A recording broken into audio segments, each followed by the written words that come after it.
I'm Carissa Williamson, and this has been Your Government in Action, a proud presentation of Bahamas Information Services. Join us on Wednesday evenings where we bring you highlights, coverage, and information as we continue to do what we do best, linking people and government.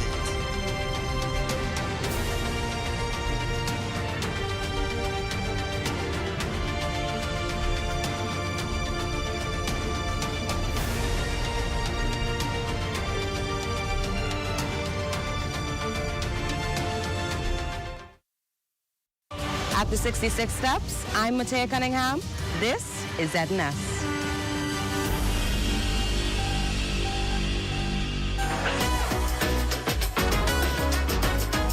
It's What's Trending with Jiminita Swain and the Bahama Beauty at the Broadcasting Corporation of the Bahamas from Studio A.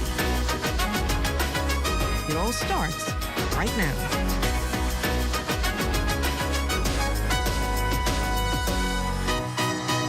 Welcome to Wednesday, where we're close enough to the weekend, but excited that there's still plenty week left in the headlines. It's June 10th. I'm Jiminita Swain, and this is What's Trending. Let's see what everyone's talking about. Scammers are getting smarter, but so can you. We're discussing the latest online scams, the warning signs to watch for, and how to protect yourself from becoming a victim. But that's not all. Many people think it couldn't happen to them until it does. A scam victim shares their story, the red flags they miss, and the lessons that could help protect you and your family. And finally, she was inspired to make the Bahamas more resilient. We're chatting with a Bahamian architect who's determined to make her mark on the world.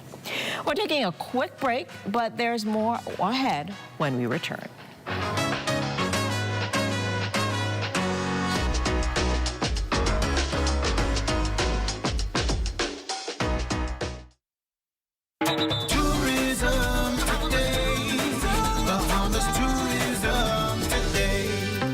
Manager at Bahamas Batik, Merton Thompson, walked us through the storied legacy of classic Bahamian clothing. It's unique within itself because it's a creative art part of it.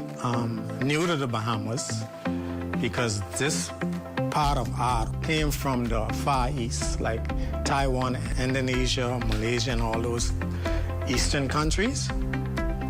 That's where they do batik. That's where batik was born because that's part of their culture. And made it way over here in the Bahamas by a German lady who was teaching some kids at the smaller Bay Lodge how to do batik. Batik is the name of the process itself. It's application of hot wax. You print it onto the fabric, and wherever you print onto the fabric, it'll remain white because you're using white shirt. It would remain white. The exposed area will take the dye. Once you put it in the dye batch, the wax would stay and then tell time to take it out, because once you print it, you got to take all the wax back out, like Hubby was doing a couple of minutes ago, taking the wax out of the fabric. In our environment, we have all sorts of things, like the fish, flowers, birds, you name it, we got it. So I incorporate the vision from the Bahamas, what do we have to offer tourists for them to see? I incorporate that into the design part of it. So you get to take part of that, take piece of that back with you as a tourist. Someone come and purchase a shirt, they taking that back home with them. It's represent the Bahamas. For more tourism updates, visit Tourism Today or Bahamas.com. I'm Michael Miller, and this is Tourism Today.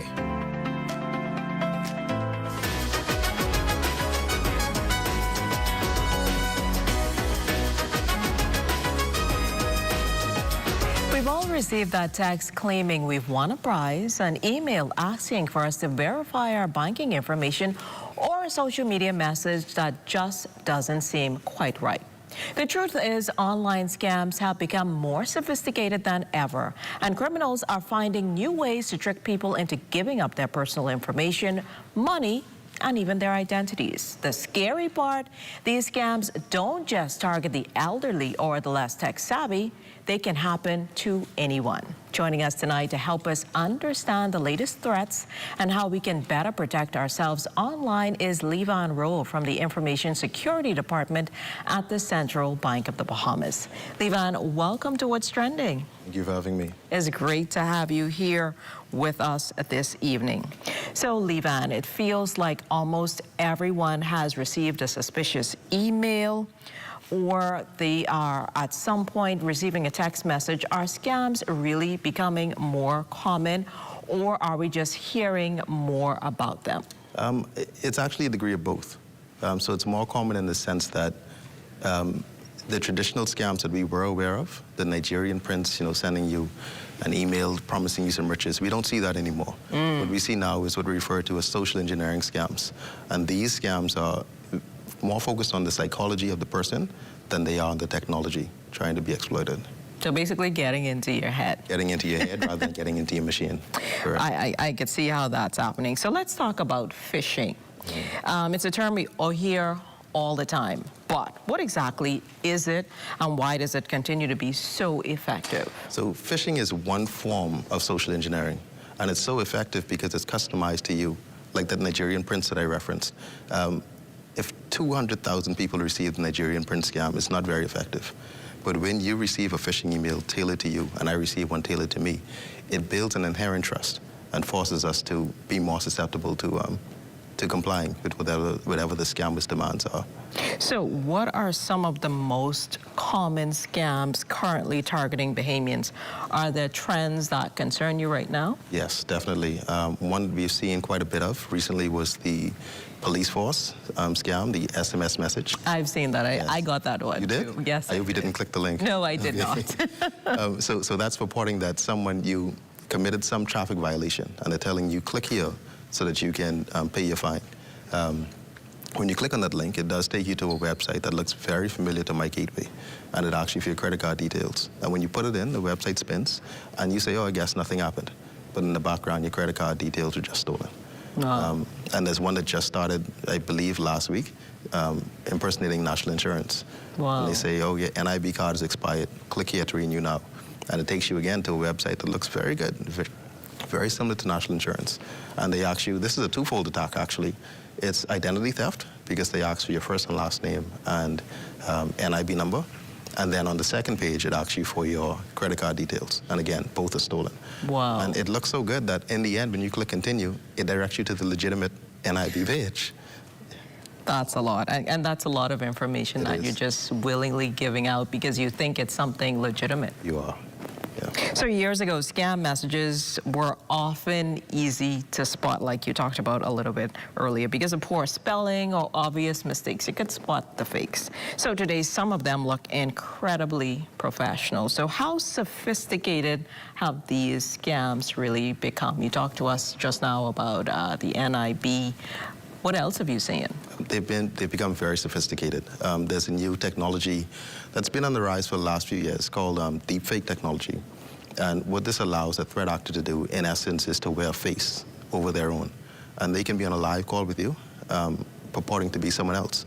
So the face and the voice that you hear and see on the screen is not the actual face and voice behind the scam. And that's actually one of the most concerning ones for me, because we have had some of that late last year. I believe it was around August last year, where we had the Central Bank of the Bahamas, the governor role. There was a deep fake about him going around. There's also one of the Governor General of the Bahamas and other affluent members of society, where they were purportedly telling the public to put money into this investment. And the public trusted them so much so that we actually had persons physically coming to the central bank and asking, where do I put my money? Wow. Yep. So it's very impactful, and it's definitely concerning for me.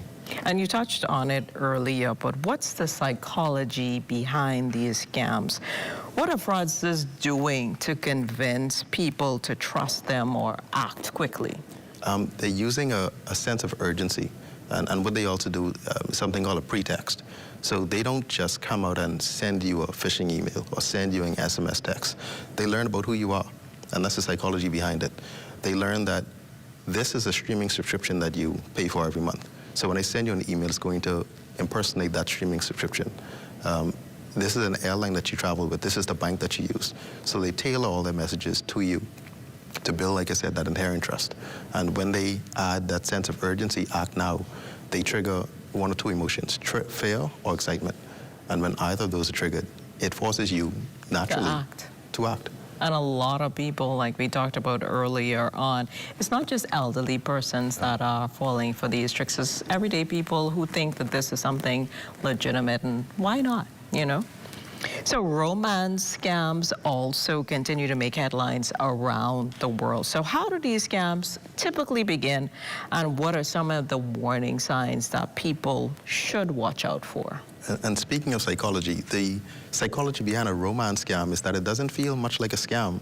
It was just a friend request on social media, and I started to conversate with this person, and over time, we built this relationship, and then the scam starts.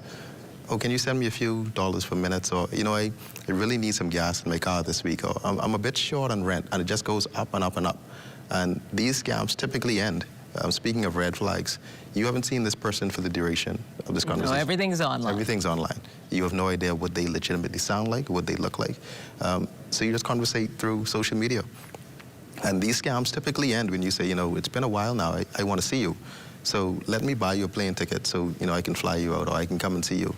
And one very red flag that you should see is when they say, no, no, no, don't buy a plane ticket, send me the number, send me the money for the plane ticket, and I'll buy it. And that's typically how those romance scams end. That's interesting. So if someone receives a message that appears to come from their bank, a government agency, or even a family member, what steps should they take before responding? Well, the first thing they should do is look at that message and ask themselves, is this a message that I typically receive from my family or from my bank? Is there a sense of urgency? Are they asking me to act quickly in this instance? And lastly, is the sender legitimately the organization or family or friend or bank that I usually communicate with? My banking number is on the back of my card, so if I'm receiving an SMS message from a number not closely related to that on the back of my card, it's a red flag. And what you should do is call your bank using the number on the back of your card, reach out to your family member, or contact that organization directly for further information. And what's the biggest mistake people make after realizing they've clicked a suspicious link or shared information they shouldn't have? They keep it to themselves. They're ashamed. They don't want anyone to know. And the harm in that is, if you fell victim to a scam and you don't tell me, there's a higher probability that I'll fall victim to the same scam. Yes. So they tend to keep it to themselves. They keep it bottled up. Or one of the worst things that you can do is to call the number in the phishing email that you received or the SMS text that you received, because you're going to call the scammer and ask them for help. And the only help they'll provide is by scamming you even more. This is true. This is true. So as you're saying, if that happens, to limit the damage, first off, you should tell someone. But what next step should they continue with? Contact your bank directly and inform them of what happened. They can put a freeze on your card and contact the organization that was impersonated, so that they can be aware and they can send out some public communication to warn others. And what role then does the central bank play in educating the public and helping to combat financial fraud and cybercrime? So the central bank, on the main centralbankbahamas.com website, you can find information about financial scams that are going around in the community today. And there are several articles there that you can reference. And then there's also the getmoneysmartbahamas.com website, where there's a lot of tidbits and cybersecurity tips and tricks to help you to identify financial fraud and tell you what to do if you become a victim. And there's also an annual seminar that's held every year at Bahama for high school students. So that's another way that we start to encourage and educate future generations on what to look out for in financial crimes and in financial fraud, and how to identify it and how to report it if they are a victim.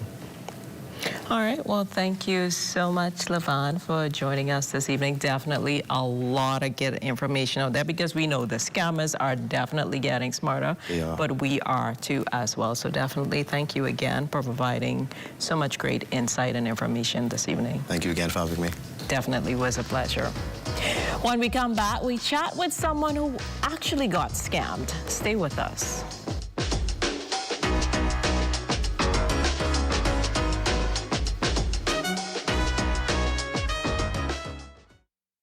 I Wendy's. I'm trying to go to Essence Fest. Wendy's and Coca-Cola want to take you and your bestie to New Orleans. July 3rd through 5th is Essence Fest, and you could be traveling VIP style. Roxy? Tenders? Tenders. All you gotta do is upgrade any premium lunch combo 1 through 12 or a salad to a large, like a spicy number 6, add cheese and bacon, or a Dave's Classic, or my personal favorite, Tendies. This will now serve as your final boarding call for Flight 735, service into Essence Fest. Boarding now. Nola! We coming back?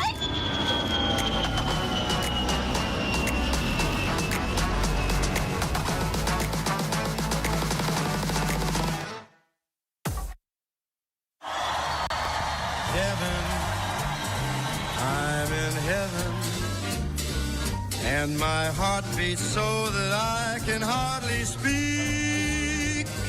Out together, dancing cheek to cheek. I'm Jordan, by the way. Tom.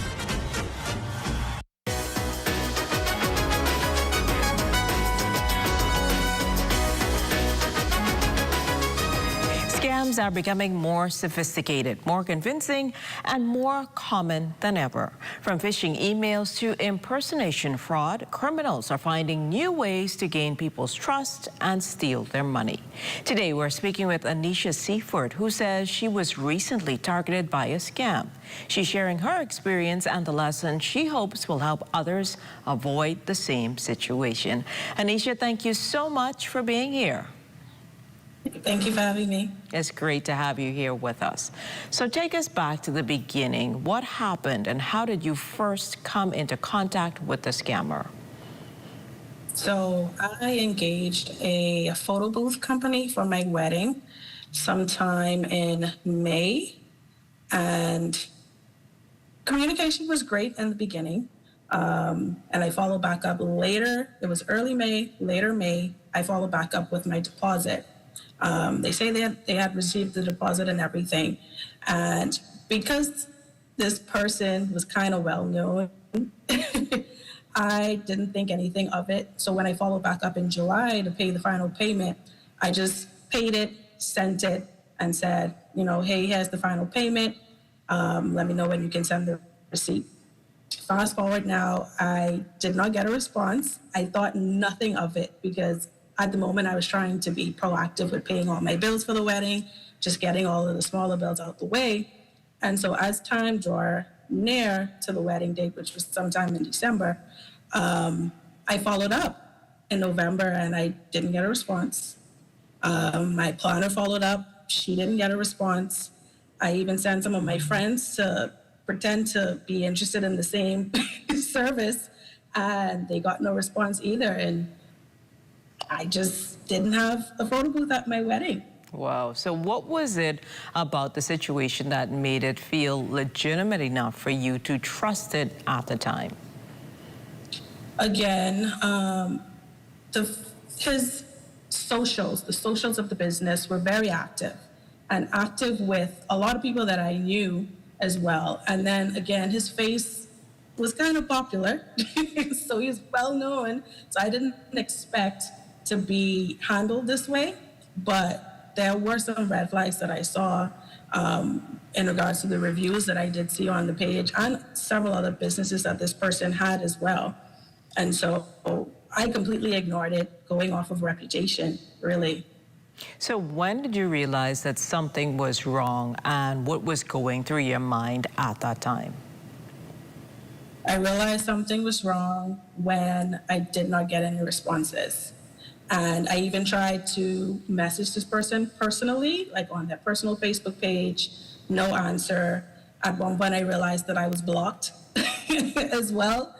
And so, yeah, that's when I realized it probably was going to go downhill from there. Wow. So how did this experience impact you emotionally, financially, or even personally? Because I imagine this was a lot happening at this time. You're planning for a wedding. Mm-hmm. It was definitely a lot. It affected me financially because, you know, planning weddings, you don't have money to just throw around frivolously. It was about $600 that I lost. My friend happily just decided to give me another photo booth person who was able to come last minute. But that was an additional expense that we didn't have to spend if, you know, the person had responded and they were honest about what was going on. No, that's important. Now, you mentioned a few moments ago that you did see some red flags. So talk to us about some of those red flags that you did see that you wish you had recognized sooner. So the red flags were the reviews that I saw on the page. Yes, there were countless of reviews that were posted and then later deleted. Somehow they were deleting all of the negative comments off of the pages, but people would then go and repost those comments and their stories in Facebook groups. And so you will see this name just keep coming up. All of the businesses, not just the photo booth business, the other businesses that he had as well were getting negative reviews. So what would you say to someone who thinks this could never happen to me?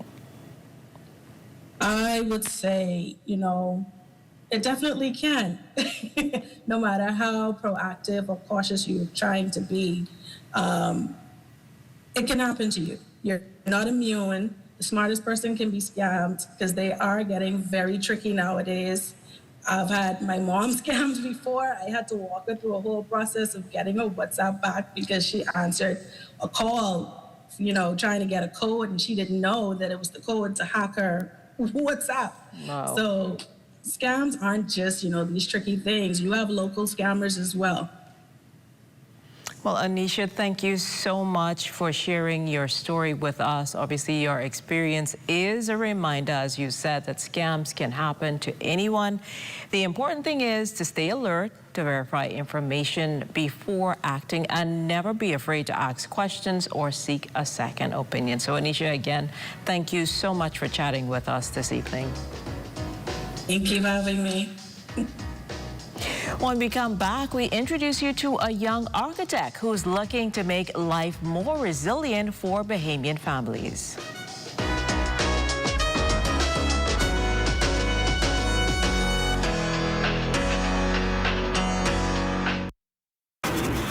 Oh, isn't that nice?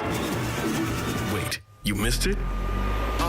You haven't been on the website. Here's how TDC can help you. Whether you're turning your home into a vacation rental, pitching a business idea, or growing what you've already started, the TDC is here to help. Visit tdcbahamas.com for every conversation, event, grant, and opportunity happening near you. Tourism is all of our business, and the TDC is here to support yours.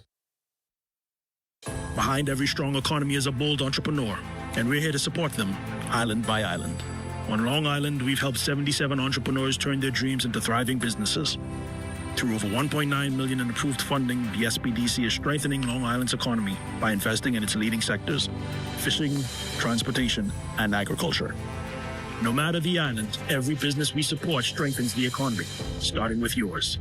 SBDC, Bahamas.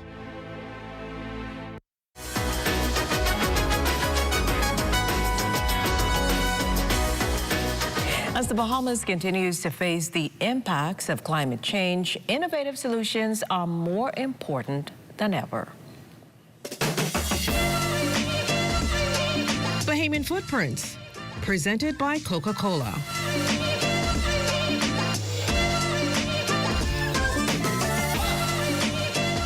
This week in Bahamian Footprints, we're joined by Alexis Lightbourne, a licensed architect, 2024 Chevening Scholar, and master's student at the University of Edinburgh, where she's studying environmental sustainability and resilient housing.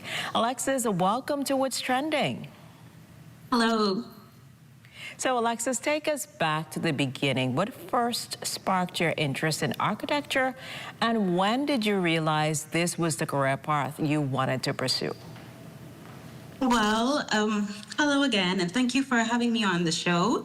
That's actually a funny story. So I remember it was one day I was coming to the end with high school, and my parents had asked me, well, what are you going to apply for at the College of the Bahamas on your application? And I told them that I wanted to be an artist, and they was not having that. So my father persuaded me to take on architecture, so I enrolled into the associate's degree program there.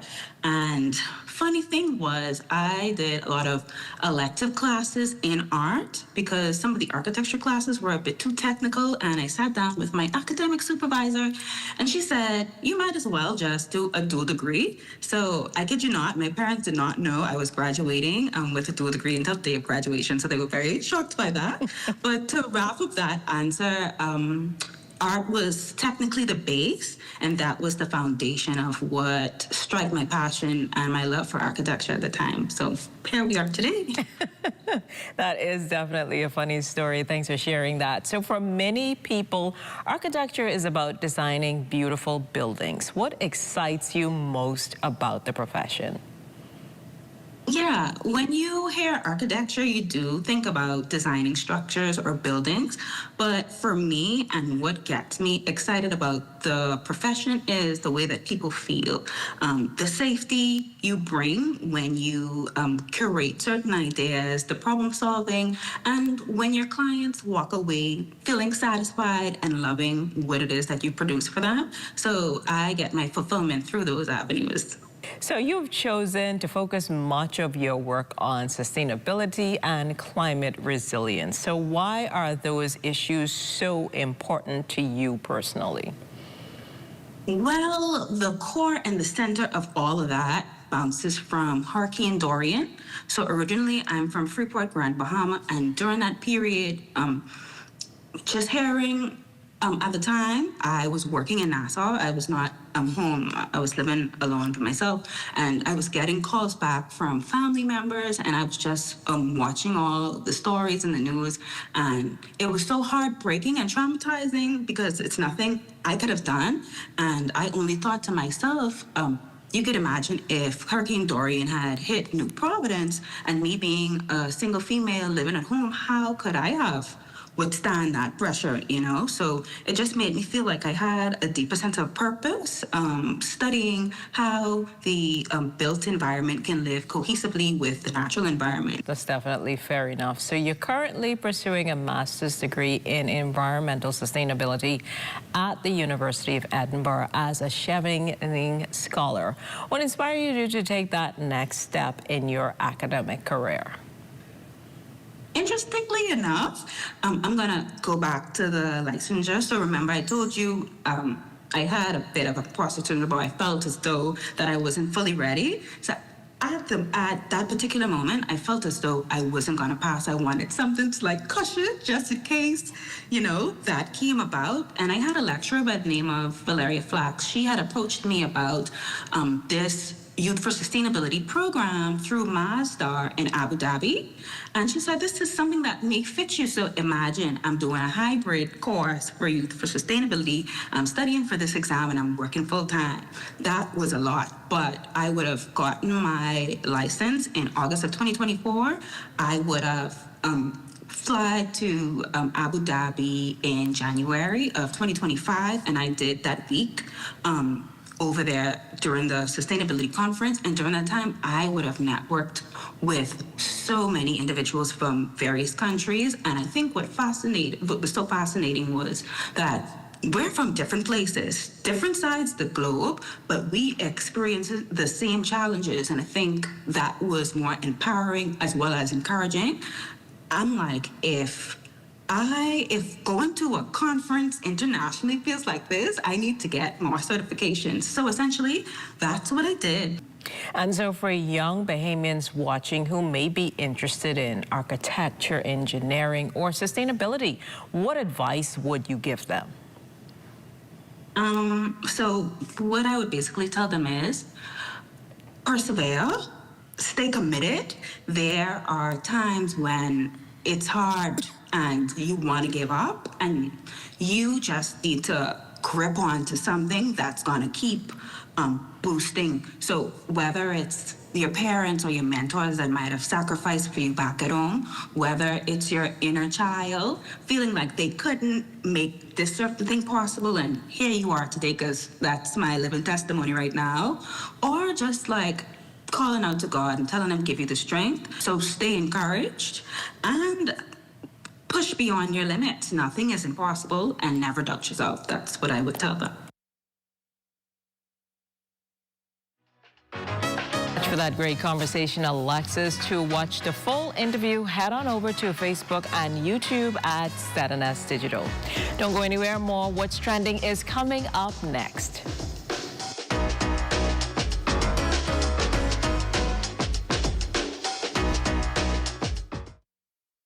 Marco's, we make it better. Better ingredients, better flavors, better quality. A signature sauce that families have always counted on. We are not only serving your family, but our families too. 2 medium, 1-topping pizzas with center squares or cheesy bread for just $29.95. When you want pizza you can trust, choose Marco's. Your family deserves the best. Marco's Pizza, crafted with heart and proudly shared with love. Heaven, I'm in heaven, and my heart beats so that I can hardly speak. Out together, dancing cheek to cheek. I'm Jordan, by the way. Tom.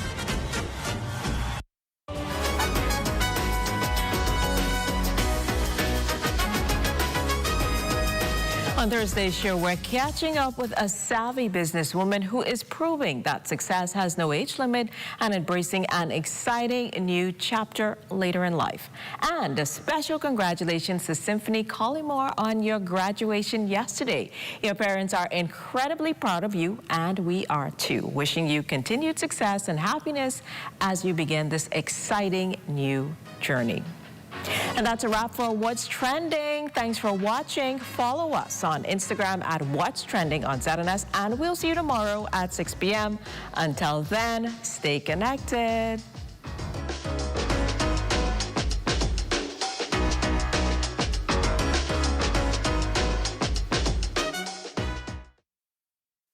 At the House of Assembly, I'm Lakush Lapinder. This is ZNS.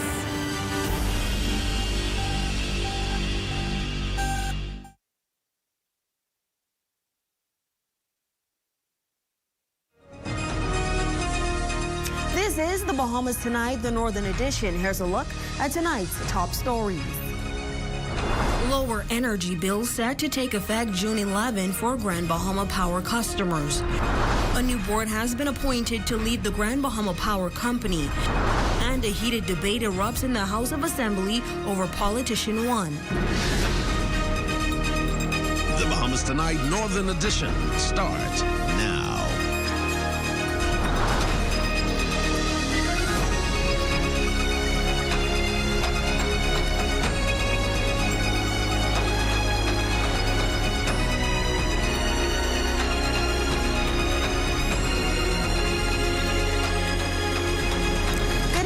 Welcome to the Bahamas Tonight, the Northern Edition. I'm Shalia Roll. Thanks so much for tuning in. Topping news tonight, beginning tomorrow, June 11th, customers of the Grand Bahama Power Company will see a reduction in their electricity bills as energy costs decrease, providing much-needed relief for households and businesses across the island. The announcement was made today by the minister responsible for energy, utilities, and aviation during her contribution in the House of Assembly. The minister also provided an update on the future of Grand Bahamas International Airport. Raven Davis has more in tonight's top story. If you're a Grand Bahama resident that's tired of paying high electricity bills, well, relief may finally be on the way. Energy, Utilities, and Aviation Minister, the Honorable JoBeth Colby Davis, saying more than 17,000 households and some 1,500 small and medium-sized businesses could begin seeing lower electricity costs as early as this week. The Energy Minister says the move is aimed at bringing Grand Bahama's electricity system in line with the rest of the country. Electricity have been lowered, and this change will be reflected on electricity bills that will be issued on Thursday, the 11th of June, 2026.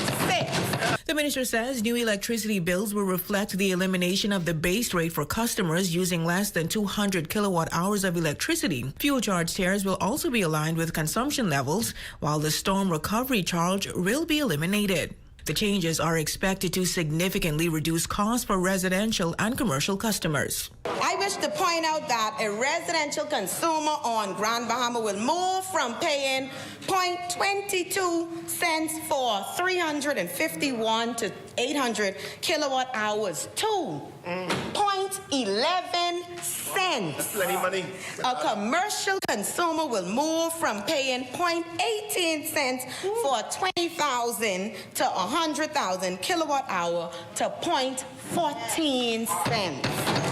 And as summer approaches, the minister says government is also increasing generation capacity in areas that typically experience higher demand, including Abaco, New Providence, and Eleuthera, while advancing several renewable energy projects nationwide. In Grand Bahama, partnership with Bahamas Solar and Renewables is progressing well. The project will provide 9 megawatts to Freeport's grid with an additional 5 megawatts of solar energy coming online in the fall. Meanwhile, on the aviation front, the minister also providing an update on plans for a new Grand Bahama International Airport, saying government is partnering with Manchester Airport Group to move the long-awaited project forward. Now, Abaco and Eleuthera, especially Eleuthera for my colleague, Minister Sweden. Yes. Yeah. You have trailers on the ground, all packed with solar panels. And EA Energy will begin installation of those units along with battery energy storage. And they will be your gift. Christmas 2026. Government says Manchester Airports Group has already begun work on the new Grand Bahama International Airport as efforts continue to advance a project officials say is critical to Grand Bahama's economic growth.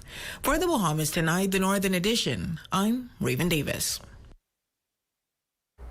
Meanwhile, the Grand Bahama Power Company is entering a new chapter under the leadership of a new chairman and board of directors. Former PLP candidate Parko Deal has been appointed chairman as the company moves forward with a new governance team. ZNS News caught up with Deal following the announcement to discuss his appointment, his priorities for the company, and his vision for the future of energy in Grand Bahama. Here's that report. This is a grand opportunity. I am actually really excited to have been appointed as chairman of the Grand Bahama Power Company. You know, being a resident all my life in Grand Bahama, I've always envisioned being a part of a change. The Grand Bahama Power Company now has a new chairman. The announcement was made by Minister of Energy JoBeth Colby Davis during her contribution to the 2026-2027 budget debate in the House of Assembly. Former Progressive Liberal Party candidate Parko Deal has been appointed chairman of the Grand Bahama Power Company's board. Speaking with the ZNS News team outside the House of Assembly, Deal expressed gratitude for the opportunity to serve in the role, saying he is honored by the appointment and eager to contribute to the future of the island. Deal noting that he has spent his entire life in Grand Bahama and understands firsthand the challenges faced by residents and businesses. He said he is excited to be part of what he described as a transformative period for the island's energy sector. We never really had a major problem with power outages, lengthy power outages, but we've always had a problem with high power bills. And so it means so much to me to be at the head of this board, to be a part of the change, to bring a reduction in the cost of power for the Bahamian people. That contributes to a better economy. The appointment comes weeks after the government completed its acquisition of the Grand Bahama Power Company, a move announced just days before the 2026 general election. The Davis administration has maintained that the acquisition will help reduce electricity costs for consumers and align Grand Bahama with the country's broader energy reform strategy outlined in its blueprint for change. Now at the helm of the board, Deal says he is ready to hit the ground running, working alongside management, employees, and stakeholders to address the needs of customers and improve service across the island. It's my plan to go in hard, do a major assessment of the company, all that is needed from Sweden Ski straight to West End. Also on the board is Jayanne Major, Sherlyn Brathwaite, Glennette Fowler, Carla Clare, Christopher Guthrow, Julian Sawyer, and Keith Russell. 8 members representing various sectors will sit at the helm of the Grand Bahama Power Company board. In this report, Grand Bahama residents weigh in on the new appointments, with many expressing optimism about the board's diverse composition. Ramiko Knowles reports. Considering the new appointment as chairman, I certainly do believe that Mr. Paco Deal will make an excellent chairman. The newly appointed Grand Bahama Power Company Board of Directors is drawing mixed reactions from members of the public. The board, led by Chairman Paco Deal, including representatives from several professional backgrounds and industries, a move some residents say brings a diverse range of perspectives to the utility company. Among those weighing in is attorney Lofton Ellis, who congratulated Deal on his appointment. Paco and I attended the same law school in England, so I have some bias towards him. I know him. He went to the same high school as me, which is 8 Mile Rock High. So I know him in immense details, and I find him to be a very okay person, very good person, if I must say. Ellis says he's known Deal for many years and has confidence in his ability to serve effectively in the role. However, he says his concerns extend beyond individual appointments, pointing instead to the performance of government boards and public bodies over the years. My problem with these quasi-government departments is they don't reap any dividends for the people. The people are constantly paying money into these quasi-bodies, and there's no dividends. Meanwhile, some residents are choosing to reserve judgment, saying the new board deserves an opportunity to demonstrate what it can accomplish. One customer says while everyone should be given a chance to serve, accountability must remain a priority. I've known Paco Deal for quite some time, and I don't seem to have a problem with him. You know, I just believe in giving someone a chance, and if they're not worthy of them, you know, if they're not worthy of the position, and just oust them, you know, at least give them a chance, you know. So nothing beats a pity but a try. Others expressing excitement about the composition of the board, noting that members come from a variety of sectors and professional backgrounds. Residents say that diversity of experience could prove beneficial as the company works to address long-standing concerns related to electricity costs, service reliability, and customer satisfaction. The board is full of business owners, of religious sector, of lawmakers. It is a diverse board. So Grand Bahama's in the right direction now in regards to power. I'm being a Grand Bahamian, I'm very proud of the persons who have been appointed to serve on the board at the Grand Bahama Power Company. I expect them to do well and bring great results to Grand Bahama. For the Bahamas Tonight, the Northern Edition, I'm Ramiko Knowles. In other news, a heated debate unfolded in the House of Assembly on Wednesday as members clash over the lingering allegations surrounding the individual referred to as Politician 1. Matthew Martin Barrow has more in this report. In Wednesday morning's House of Assembly session, Opposition Leader the Honourable Michael Pintard attempted to table a 12-page DEA affidavit tied to an active U.S. investigation involving convicted drug trafficker Bahamian Jonathan Eric Gardner following the May 12th plane crash in U.S. waters. I referenced a section of this document, Madam Speaker, that's highlighted for the benefit of all of those who will pick it up, Madam Speaker, and it refers, Madam Speaker, to a member of Parliament Madam Speaker, I'm on a point of order, a member of Parliament who was negotiating a drug deal in the precincts of the House. I raised this issue, Madam. Following the attempt, House Speaker the Honourable Patricia DeVoe pushed back, reminding the opposition leader that House proceedings must remain focused on matters properly before Parliament and abide by the rules and regulations. This floor is a floor of legislation where we pass bills and we lay a foundation for the country.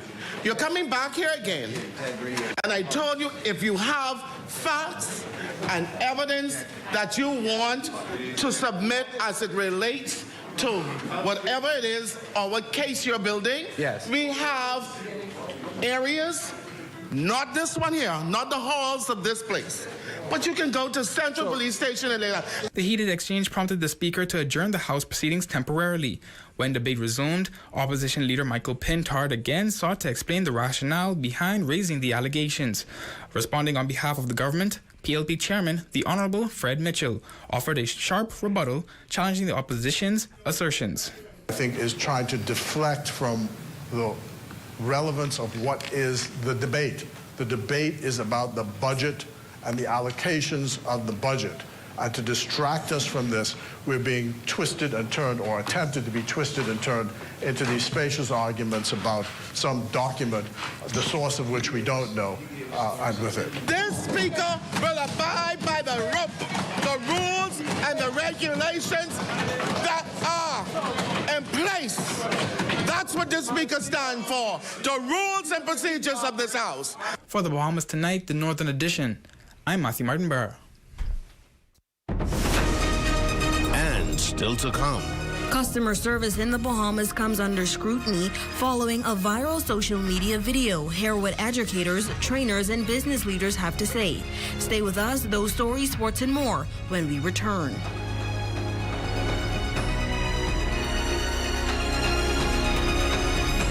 There are some things that are undeniably Bahamian. A good count salad, junkanoo, the way we worship, the way we take care of one another, all undeniably Bahamian. And right in the midst of our iconic things, places, and people is Commonwealth Bank. Increasing access, sponsoring dreams, working alongside Bahamians to increase the quality of their lives for more than 60 years. Commonwealth Bank, nothing more than being Bahamian. Commonwealth Bank, leader in personal banking services. Come on down and see what Dolly Madison has in store for you. Renovate and rejuvenate at Dolly Madison. Dolly Madison. It's all about fathers at Esquire Men's Freeport with 15 to 20% off store-wide and selected items at 50% off from June 1st to June 20th. Find the perfect gift for dad at Esquire, the best of menswear. Call them at 352-8816. Dad deserves the best, and Third Dimension has the savings. Friday, June 12th and Saturday, June 13th, save 20% on hardware, plumbing, electrical, paint, and hand tools. Third Dimension, Yellow Pine Street. Save more drugs. We got you. From cosmetics to prosthetics, what you need for your family, the brands you're looking for, the quality you expect, the prices you need and deserve. Feel the love. Save more at Save More Drugs. Have the following supplies on hand at the start of the hurricane season. A minimum 3-day supply of water, which provides 1 gallon of water per person per day. Minimum 3-day supply of non-perishable food items. Flashlights and extra batteries. A battery-powered radio to receive broadcasts that will keep you informed of the storm. A first aid kit. A 7-day supply of any prescribed medication. Don't be caught off guard this hurricane season. Be prepared. Your number one team in the North. Only the sun covers the Bahamas better. Welcome back. A viral TikTok video highlighting concerns about customer service in the Bahamas has sparked widespread discussion both online and offline. Our intern Darissa Ferguson speaks with professionals on the issue and filed the details in this report. A viral TikTok video is sparking conversation about customer service in the Bahamas. However, it goes far beyond social media. Trainers, educators, and community leaders are now weighing in on the conversation. It's not morning, it's good morning. Can I have your order? That's the clip of the viral video. Officials say courtesy, professionalism, and ongoing training are key to improving customer experiences and building customer loyalty across the country. While opinions on the state of customer service in the Bahamas continue to spark debate online, some say the foundation of quality service goes far beyond a simple transaction. Assistant Director of Campus Life and Recreation at the University of the Bahamas, Donovan Bowe, says good customer service is an art form rooted in respect, manners, and the values that help shape our tourism-driven nation. I think what the major issue is the changing perception of what good manners actually is. So saying good morning as opposed to morning, morning, morning, it's a breakdown between what we are used to and what's becoming the norm. Ricardo Major, principal of Genesis Academy, says customer service plays a critical role in the success of any organization. He believes the way people are treated can either strengthen or damage a business's reputation. Of course, in schools, we have departments that actually work with our children that help our children to be able to manage when they get out of school. While educators emphasized the importance of customer service in building strong relationships, we took the conversation a step further. We spoke with Deborah Pratt, president of DAPS Corporation Training and Business Services, who says professional etiquette and customer service go hand in hand, regardless of the industry. You should never just greet a customer by saying morning. That's not proper at all. Tone plays a very important part because some may say morning and it may come across in a pleasant tone. So the tone also plays a very important role. It doesn't matter where it is. Customer service is customer service. For those interested in enhancing their customer service skills, Pratt says a general training will be held on June 23rd at the Grand Bahama Chamber of Commerce. For the Bahamas Tonight, the Northern Edition, I'm Darissa Ferguson. Thanks, Darissa. For more than 2 decades, one nurse's dedication helped shape the lives of countless students at the Beacon School. Colleagues, friends, and former students gathered to celebrate Vernita Russell's remarkable career as she officially closed one chapter and embarked on another. Our intern, Aaron Burrows, reports. A career being defined by the 3 C's: compassion, commitment, and care. Vernita Russell, a now retired nurse, is being celebrated with smiles and cheers for 23 years of service. So I worked nursing for many years, but it was in 2003 when I started work at the Beacon School that my life was completely changed. So this was the icebreaker here, working at the Beacon School with special children and an amazing staff. First of all, you have to love your work. You have to love your work. You have to be self-inspired, because it's a job, and in many cases there will be things you do not like, persons you have conflict with on the job, but you have to inspire and motivate yourself and realize, first of all, that it's work that you're going to have to give an account to God for, which is most important, and keep yourself inspired, keep yourself educated, always upgrading yourself, and be the very best at whatever job it is that you're called to do. With the nursing journey beginning in 1979, Nurse Vernita Russell's retirement send-off was a fitting tribute. A pillar of the nursing community for decades, she also made history as the first nurse at the Beacon School. She has the love and passion needed to assist students with special needs, and she will be deeply missed by the Beacon School and the special needs community. She has epitome of love and joy, and we truly miss her. And so it was a pleasure to learn from her that style of nursing, because things have changed as the years have gone by, but she has remained the same. From heartfelt messages to tributes and 23 years of serving students and staff, Nurse Russell leaves behind more than memories. She leaves behind a legacy that will not be forgotten. For the Bahamas Tonight, the Northern Edition, I'm intern Aaron Burrows. We salute our Facebook friend of the day, Alexis Simmons. Thank you so much for your support. And that's a look at stories making news. Shane, what's happening in sports? Well, surely the Falcons Boys Club, they had a former Dallas Cowboy come and bring them some motivation. I'm sure Dallas Cowboys fans will really appreciate that. Exciting news. That comes your way next. Stay with us.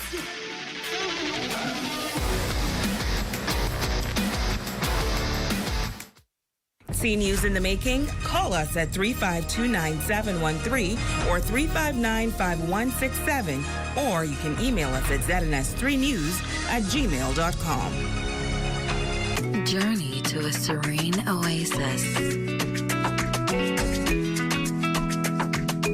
Relax. Rejuvenate.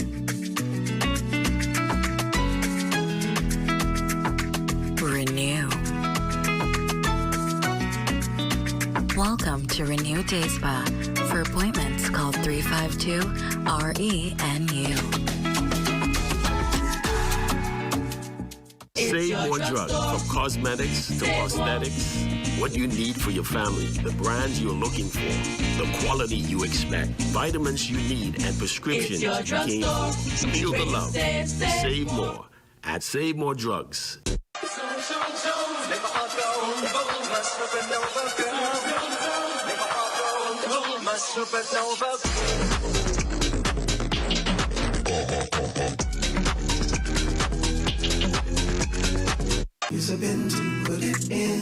Let's keep it clean. Put it in the trash, my guy. Not on the ground, not on the beach, not in the bush, not in the street. No, yeah. Just put it in the trash, my guy. Not on the ground, not on the beach, not in the bush, not on the streets. Just put it in the trash, my guy.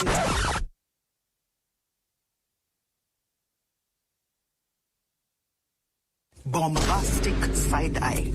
Criminal offensive side-eye. Put it in the trash. Put it in the trash. That's it, that's it. Put it in the trash. Just put it in the trash. Put it in the trash. That's it. Just put it in the trash, my guy. Not on the ground, not on the beach, not in the bush, not in the street. Just put it in the trash, my guy. Yeah. Just put it in the trash, my guy. Yeah.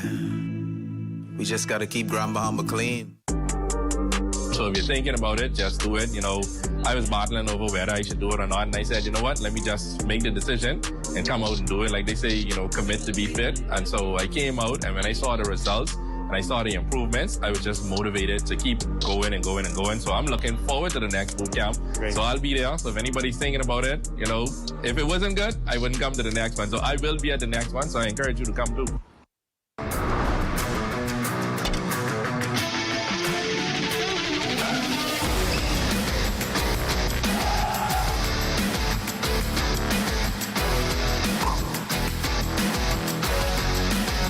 Welcome to the ZNS Solo Sports Cave, everyone. I'm Shane Stubbs. It was quite the banner year for Joshua Williams in track and field. He says winning a regional and state championship was no easy feat, but it definitely left his coaches impressed. It was really good. Even though the competition was really hard, I just had to get my first jump up there, and that was able to win me the state championship. I PR'd 3 times already for the year, and it's just continuing to grow and grow. At the Florida High School Athletic Association State Championships, Williams landed in the pit at 7.21 meters, locking up the state title to end his junior year. His approaches on the runway is one key area he feels he needs improving this offseason. But for now, he's locked in getting ready for the B3A's Junior Track and Field Nationals set for June 19th to the 21st in New Providence. I feel good going in there. I know it's going to be a really tough competition over there, and just trying to work my way on the World Under 20 roster, and we'll see how it goes from there.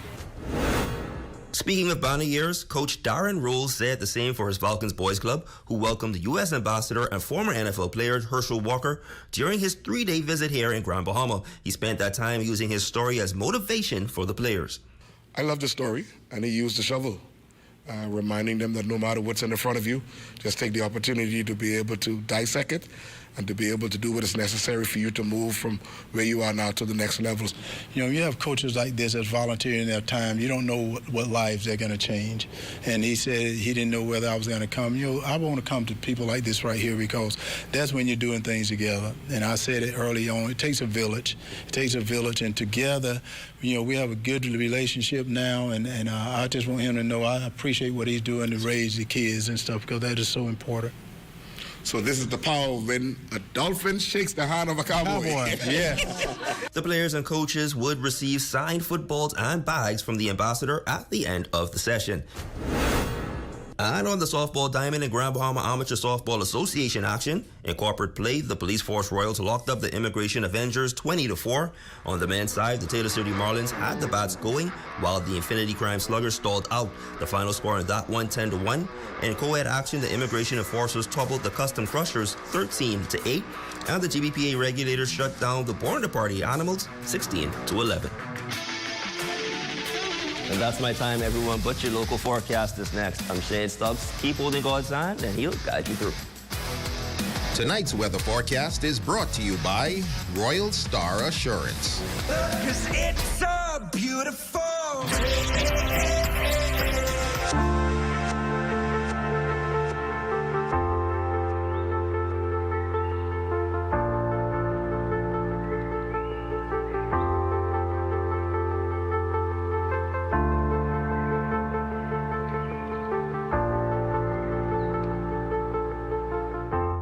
At Save More Drugs, we got you.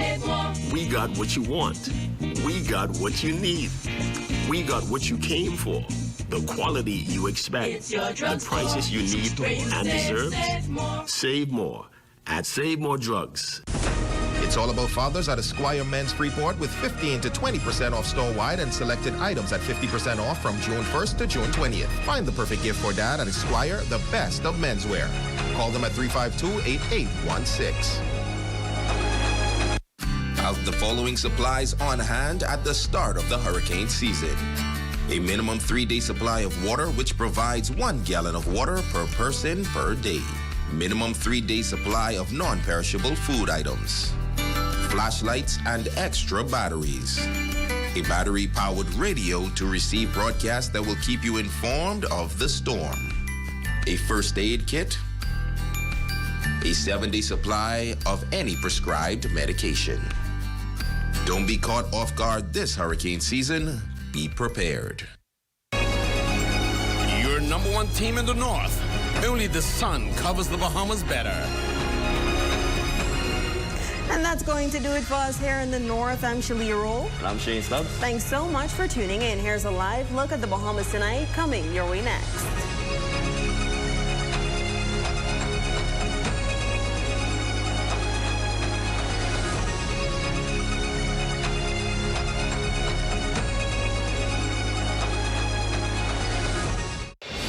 Coming up in the Bahamas tonight, hear how Bahamas Power and Light's preparing for a peak summer demand and what plans are on tap to transform the local energy sector. Plus, the Minister of Marine Resources seeks to allay the fears of fishermen amid a proposed U.S. tariff on exports. And an apology from the Corrections Commissioner following discriminatory and offensive remarks. The Bahamas tonight, the National Report starts now.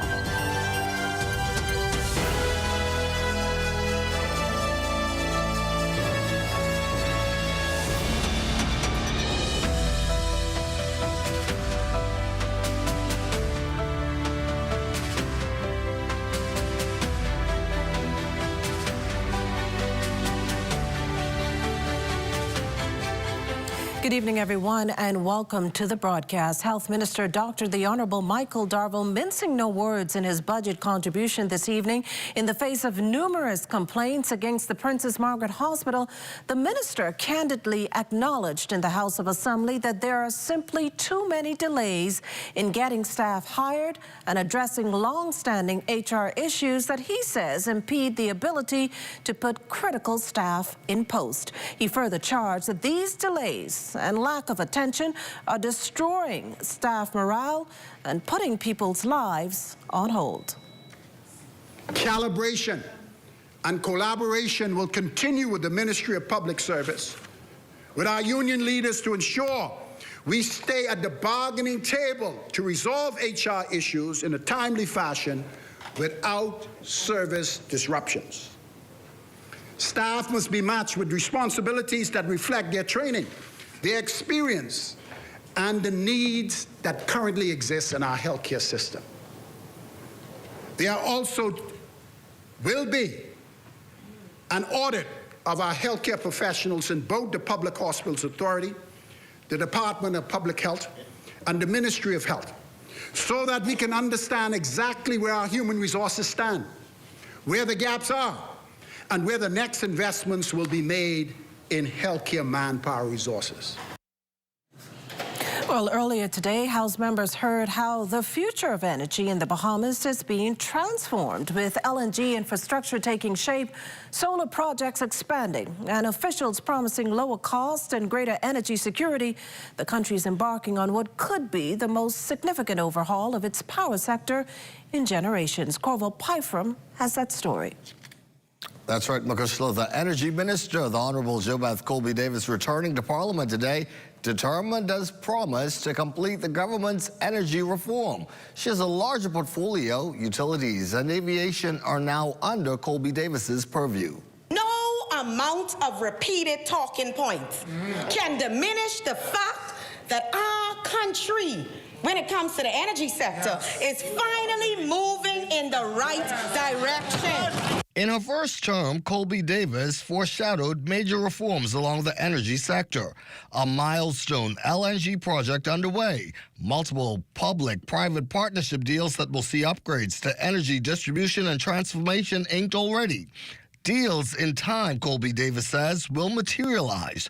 And despite ongoing power outages, even here in New Providence, she insists the sector is shaping up. Since the fuel arrangement, approximately, you'll see there, our fuel hedge, our fuel price arrangement started working for us in the money in February 2026. Since the fuel arrangement, approximately $21.7 million in savings, Madam Speaker, have been realized. Wow. She sees it happening in Grand Bahama as well, even making this bold pronouncement. And Bahamians, over 17,000 households. That's right. And over 1,500 small and medium-sized businesses. Wow. Our Minister for Grand Bahama will be very happy to hear. Electricity have been lowered. And this change will be reflected on electricity bills that will be issued on Thursday, the 11th of June, 2026. Colby Davis there making her contribution to the budget debate.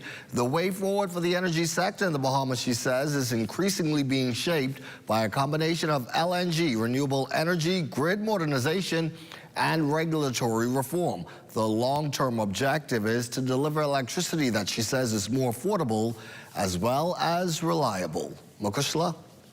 Well, thanks, Corbell. Meantime, food security remains a top national priority, and the government says it is making significant strides to strengthen the country's agricultural and marine industries. During his budget debate contribution, the Minister of Agriculture outlined new investments, tougher enforcement measures, and infrastructure upgrades to boost local production and better position the Bahamas to feed itself.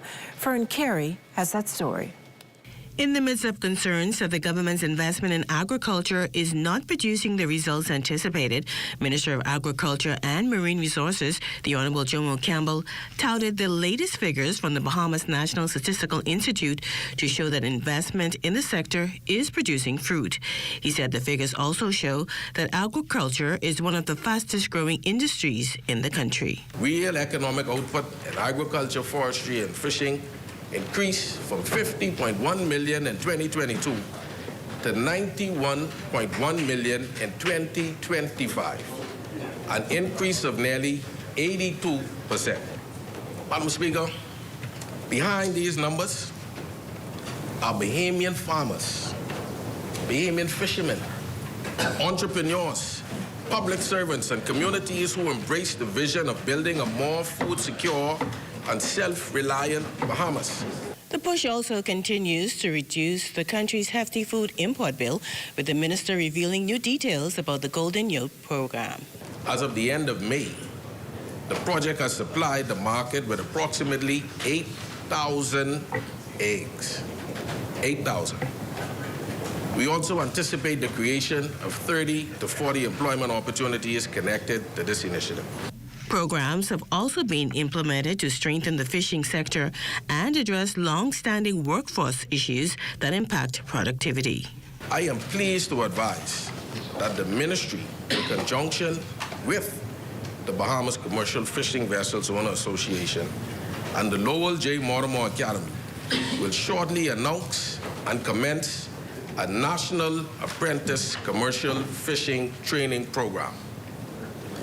This program is designed to strengthen the Bahamian commercial fishing workforce, improve safety standards through internationally recognized certification, develop practical job-ready maritime skills, increase youth participation in the fisheries sector, and support national economic development through workforce readiness. Improved access to resources and training is also on tap for the Family Islands to empower farmers and fishermen engaged in these sectors. For the Bahamas Tonight, I'm Fern Carey.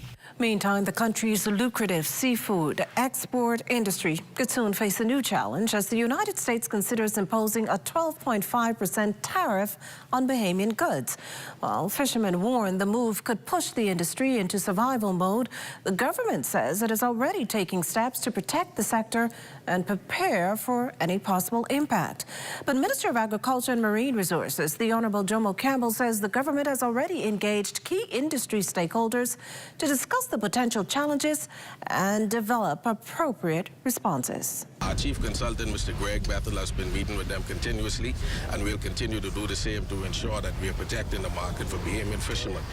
That also involves a wide range of initiatives that we are rolling out, tackling IUUs, illegal, unreported, and unregulated fishing, poaching, etc., and also bringing into effect fishing regulations to help to tighten and strengthen up all of the ambits that concern the fishing industry. Well, of the $10.1 million allocated for the Ministry of Social Services in the upcoming fiscal year, some $750,000 has been earmarked to assist parents and caregivers of children diagnosed with autism. Many parents battle with providing care for those children who suffer from autism, and also those who are now adults. The concern includes the cost of assessment and diagnosis and various forms of therapy. It remains a growing concern in our community and will be given the attention, Madam Speaker, it deserves. Contributing to the ongoing budget debate in the House of Assembly last evening, State Minister of Social Services Baucus Roll further revealed that the ministry's previous information and broadcasting portfolio has been removed. The focus will now be on elevating the reach to Bahamians needing government assistance, including the National Commission for Persons with Disabilities.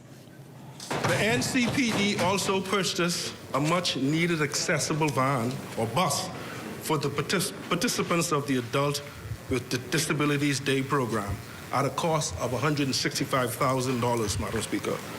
The bus will be used for the larger community of persons with disabilities as well. The Commission continues distribution of complimentary wheelchairs, walkers, and canes to persons with disabilities, Madam Speaker. Still on House News, political newcomer Lincoln Deal using his maiden speech in the House of Assembly yesterday to cite concerns about the GK Simonette Public Park in the Freetown constituency. Deal, the representative for that area, expressed hope the park would be included in those set for transformation through a soon-to-be-introduced park renovation initiative. That aside, though, there's the ever-pressing issue of crime. The fear of crime affects the quality of life. It influences whether seniors feel comfortable leaving their homes, whether children can freely enjoy public spaces, or whether families experience peace within the communities they call home.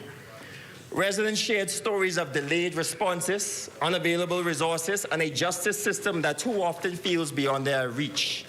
I therefore urge the government to ensure that our law enforcement agencies are adequately equipped and resourced so that when residents require assistance, that assistance is available without delay. Coming up, BDOC's commissioner issues an apology.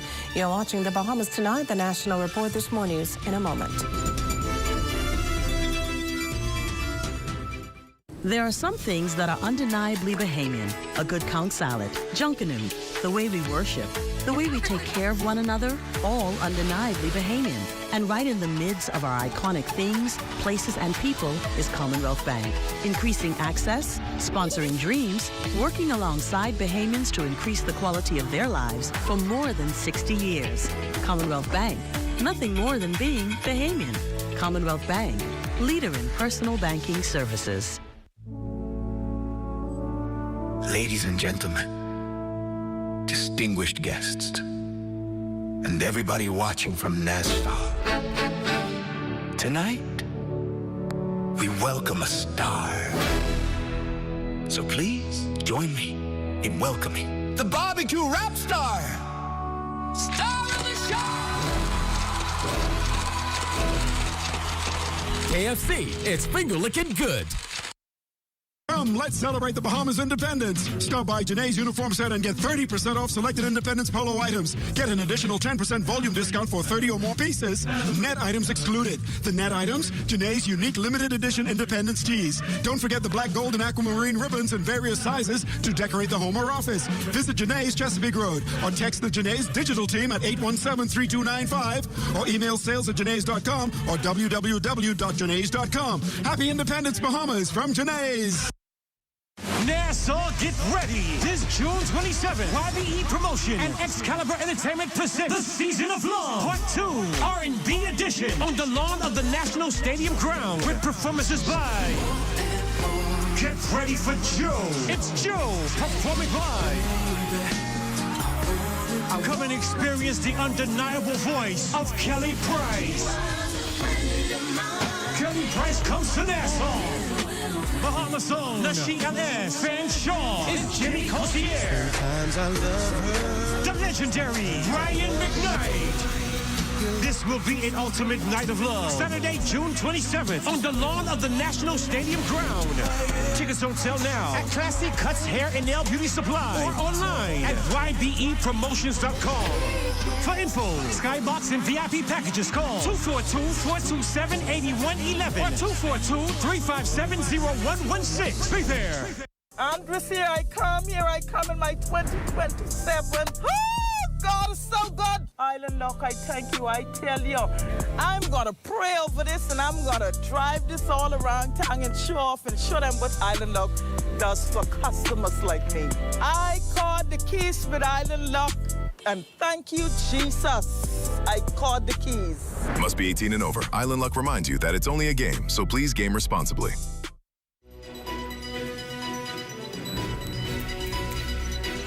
Well, you're looking at a shot there of Holy Spirit Anglican Church in Chippenham, started in 1939. It was referred to as Little St. Mary's. That shot courtesy of drone pilot Shane Gibson. Well, welcome back. Two families navigating shock and sorrow following back-to-back tragedies here in the capital. On the scene for us, our Lloyd Allen. Lloyd?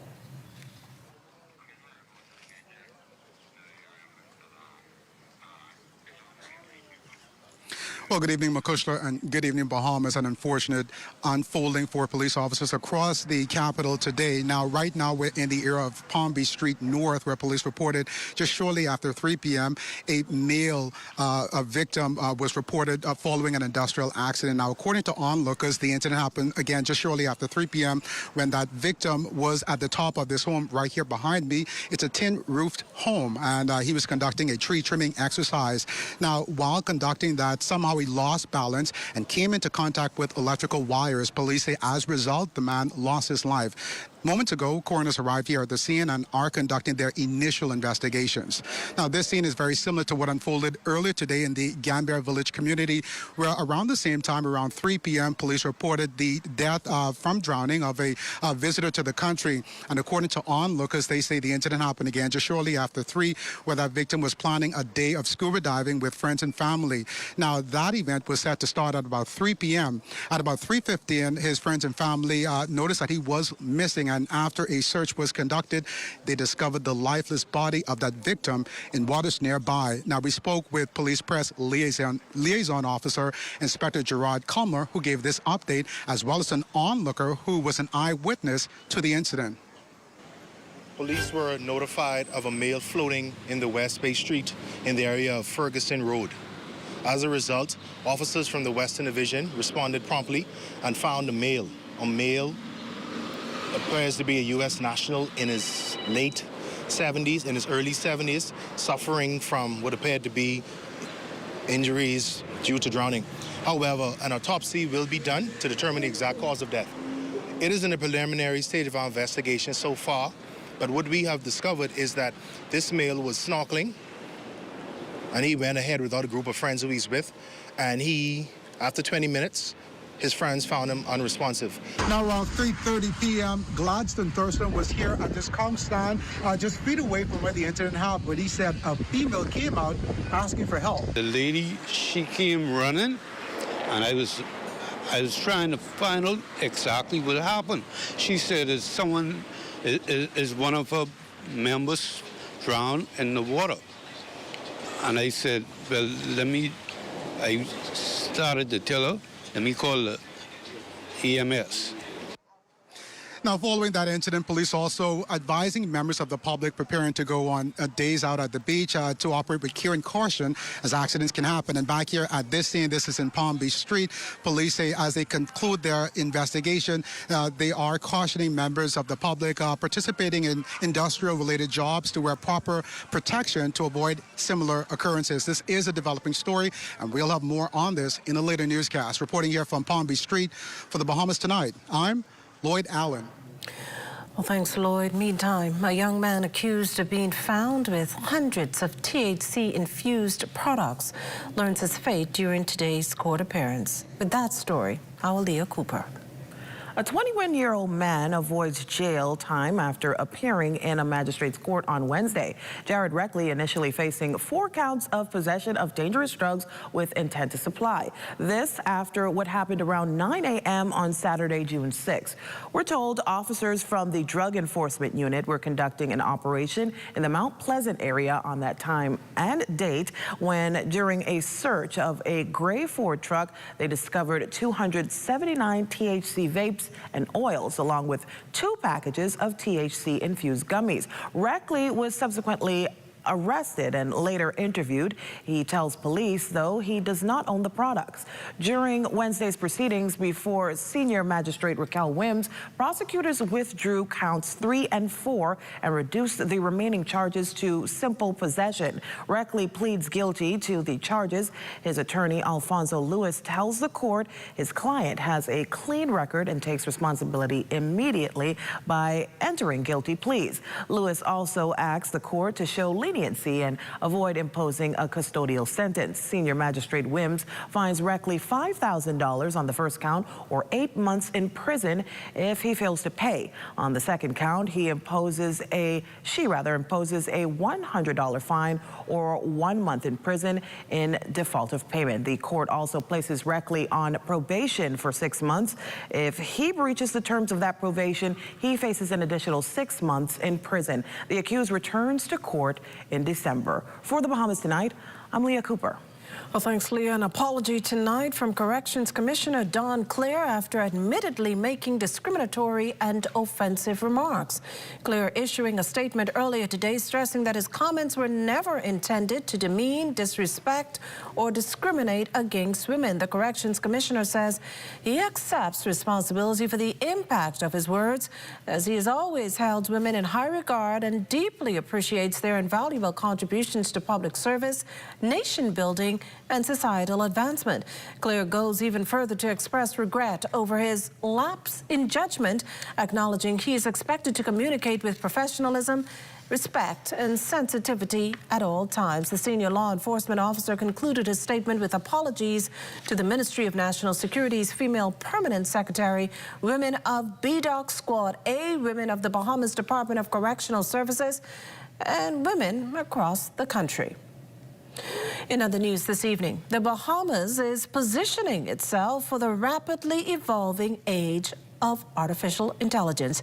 Labor and Public Service Minister, the Honorable Pia Glover-Roll, is representing the country at the International Labor Conference in Geneva, Switzerland, where she outlined the government's vision for preparing workers for technological transformation.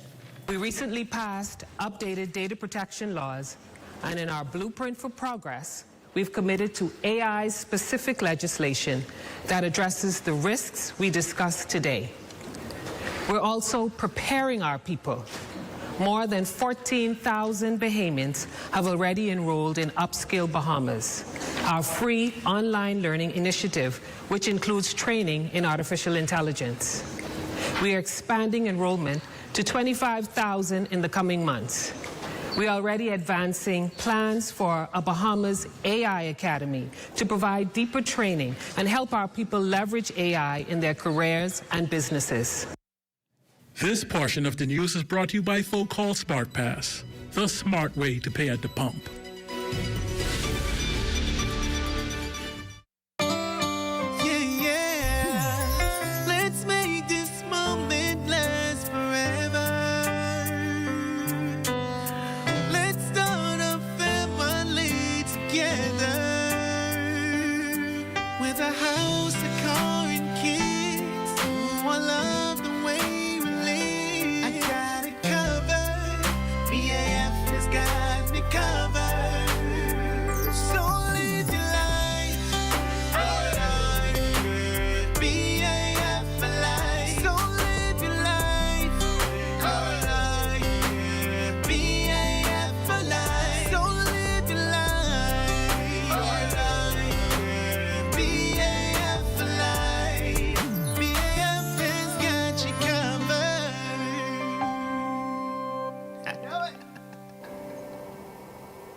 Marco's, we make it better. Better ingredients, better flavors, better quality. A signature sauce that families have always counted on. We are not only serving your family, but our families too. 2 medium, 1-topping pizzas with center squares or cheesy bread for just $29.95. When you want pizza you can trust, choose Marco's. Your family deserves the best. Marco's Pizza, crafted with heart and proudly shared with love. Tasha, what you saying? Girl, right here, rushing to cash, JS Johnson. I gotta renew my insurance. Oh, I with JSJ too, but I don't wait in line. I just pay online. Stop it. How you do that? Just email info@jsjohnson.com and say, sign me up for an online service center. They'll reach out and hook you up. You ain't never have to stand in line again. Amen to that. Save time. Pay online. Sign up for JS Johnson's online service center today. Insurance, peace of mind. Hi. Hello? Hey, girl. I am Wendy's. I'm trying to go to Essence Fest. Wendy's and Coca-Cola want to take you and your bestie to New Orleans. July 3rd through 5th is Essence Fest, and you could be traveling VIP style. Roxy? Tenders? Tenders. All you gotta do is upgrade any premium lunch combo 1 through 12 or a salad to a large, like a spicy number 6, add cheese and bacon, or a Dave's Classic, or my personal favorite, Tendies. This will now serve as your final boarding call for Flight 735, service into Essence Fest. Boarding now. Nola! We coming back?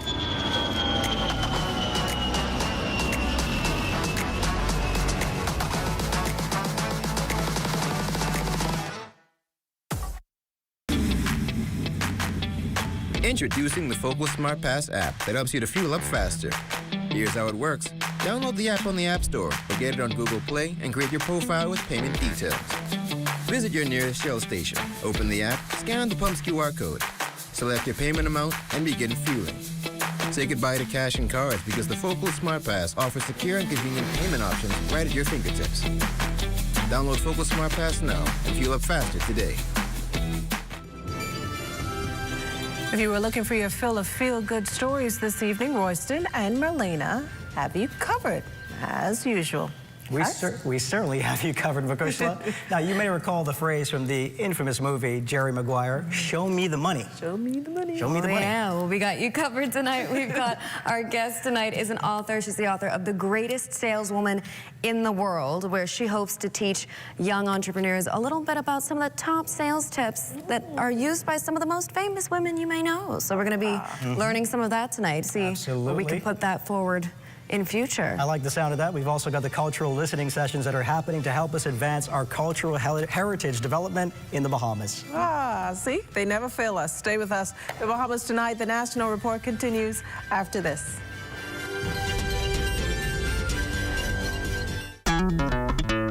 Throughout our lifetime, we must all make decisions. No matter how we choose, the right one just needs to be made. Like having J.S. Johnson Insurance Agents and Brokers as your insurance partner. We've been serving the Bahamas for over 100 years. Whether you need home, motor, marine, or commercial insurance, make the right decision. Call 397-2100 or visit jsjohnson.com. JS Johnson Insurance, peace of mind. Are you or a loved one under medical care? Do you need affordable medical supplies? Ports International is the largest home health care supplier. Medical supplies at the very best price. And you can even shop online. From hospital beds to wound care, wheelchairs to walkers, Ports is a one-stop shop for your medical supplies, and we accept insurance. We have online shopping and 2 locations to serve you, at the Airport Industrial Park and Shirley Street. We also ship to the Family Islands. Shop online and visit us on Facebook. Call Ports at 377-1771. Welcome back to another episode of The Movement. For generations, Potter's Key Dog has powered livelihoods without ever being powered itself. This historic marine hub has operated through ingenuity, resilience, and makeshift solutions. But today, it stands on the threshold of transformation. Well, the groundwork has officially started to electrify the Potter's Key Dock for the very first time in our nation's history. And the Ministry of Energy is calling the project a major step in modernization and sustainability. The Ministry of Energy is now laying the groundwork to electrify the dock for the very first time. And leading the charge is Energy Minister JoBeth Colby Davis, who toured the site meeting with vendors whose daily lives stand to benefit from this long-awaited upgrade. I think all the vendors are grateful for it because we use sometimes 4 or 5 generators a year. And we say thank you to the minister. So today, this project means access to reliable and sustainable power to continue to grow their businesses. The electrification project is being led by the Ministry of Energy, working alongside Bahamas Power and Light, the Ministry of Agriculture and Marine Resources, and the Ministry of Works. This new system will introduce lowering operational costs and environmental impact over time. Each individual stall will have their own dedicated meter. We are also installing spare infrastructure for the next 20, 30, even 40 years. The Ministry of Energy is so proud to be at the forefront of this national and historic initiative, and we invite everyone to celebrate the electrification of Potter's Key Dock. Now, vendors say that more reliable electricity changes everything. But of course, the Ministry of Energy says that this project is just a part of a more elaborate plan to make the Bahamas into a more energy-efficient place. And that does it for the National Report, but stay close. The Bahamas Tonight continues. Access now.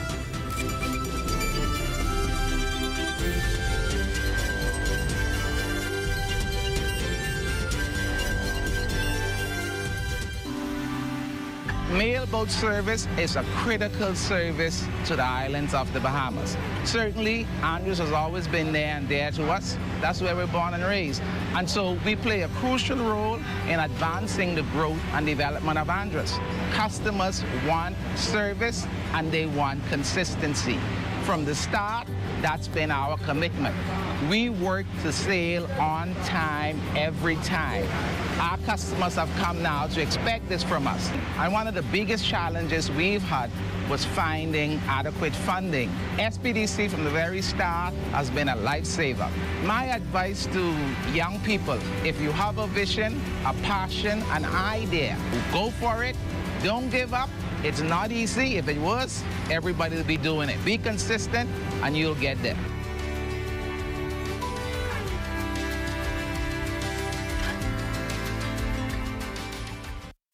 Tourism today.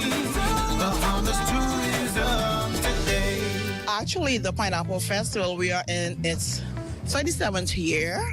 It's actually the signature event of the island, and every year persons look forward to this taking place. We have visitors who come every year. They plan their vacation around the Pineapple Festival, which is always the first weekend in June. It's one of the biggest festivals in the Bahamas, the first of its kind.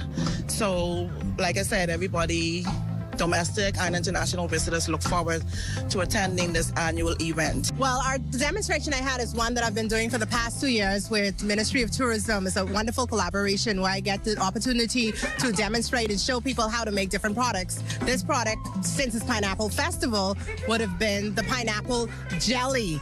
And during the time of being able to show people how to make the pineapple jelly, as an educator, I was able to, and an entrepreneur, give people an idea on how to get their pineapple hustle on and make various products with pineapples to make some extra money. So we're here with Sarasota Yacht Club. We came all the way from Sarasota, Florida as a group out to Harbor Island, and then we spent the day on Eleuthera enjoying some of the sights, the Blue Hole and Preacher's Cave and the Glass Window Bridge, and we knew the festival was going on, so we decided to come down here and check it out as well. I mean, we really enjoyed, the music, which is awesome. Right when we walked in, it was a good time.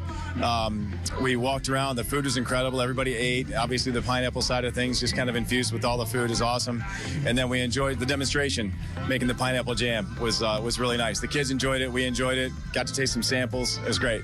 I would say don't miss it. It's awesome. We had a great time, and yeah, it's something that's definitely worth a visit. For more tourism updates, visit Tourism Today or Bahamas.com. I'm Michael Miller, and this is Tourism Today.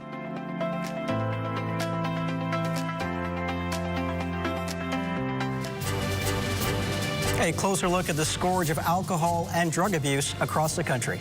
Plus, agriculture front and center in the city square today. Those details straight ahead. Also, a listening ear for culture as new cultural listening sessions commence. Stay close for that. And of course, we've got your sports report up next.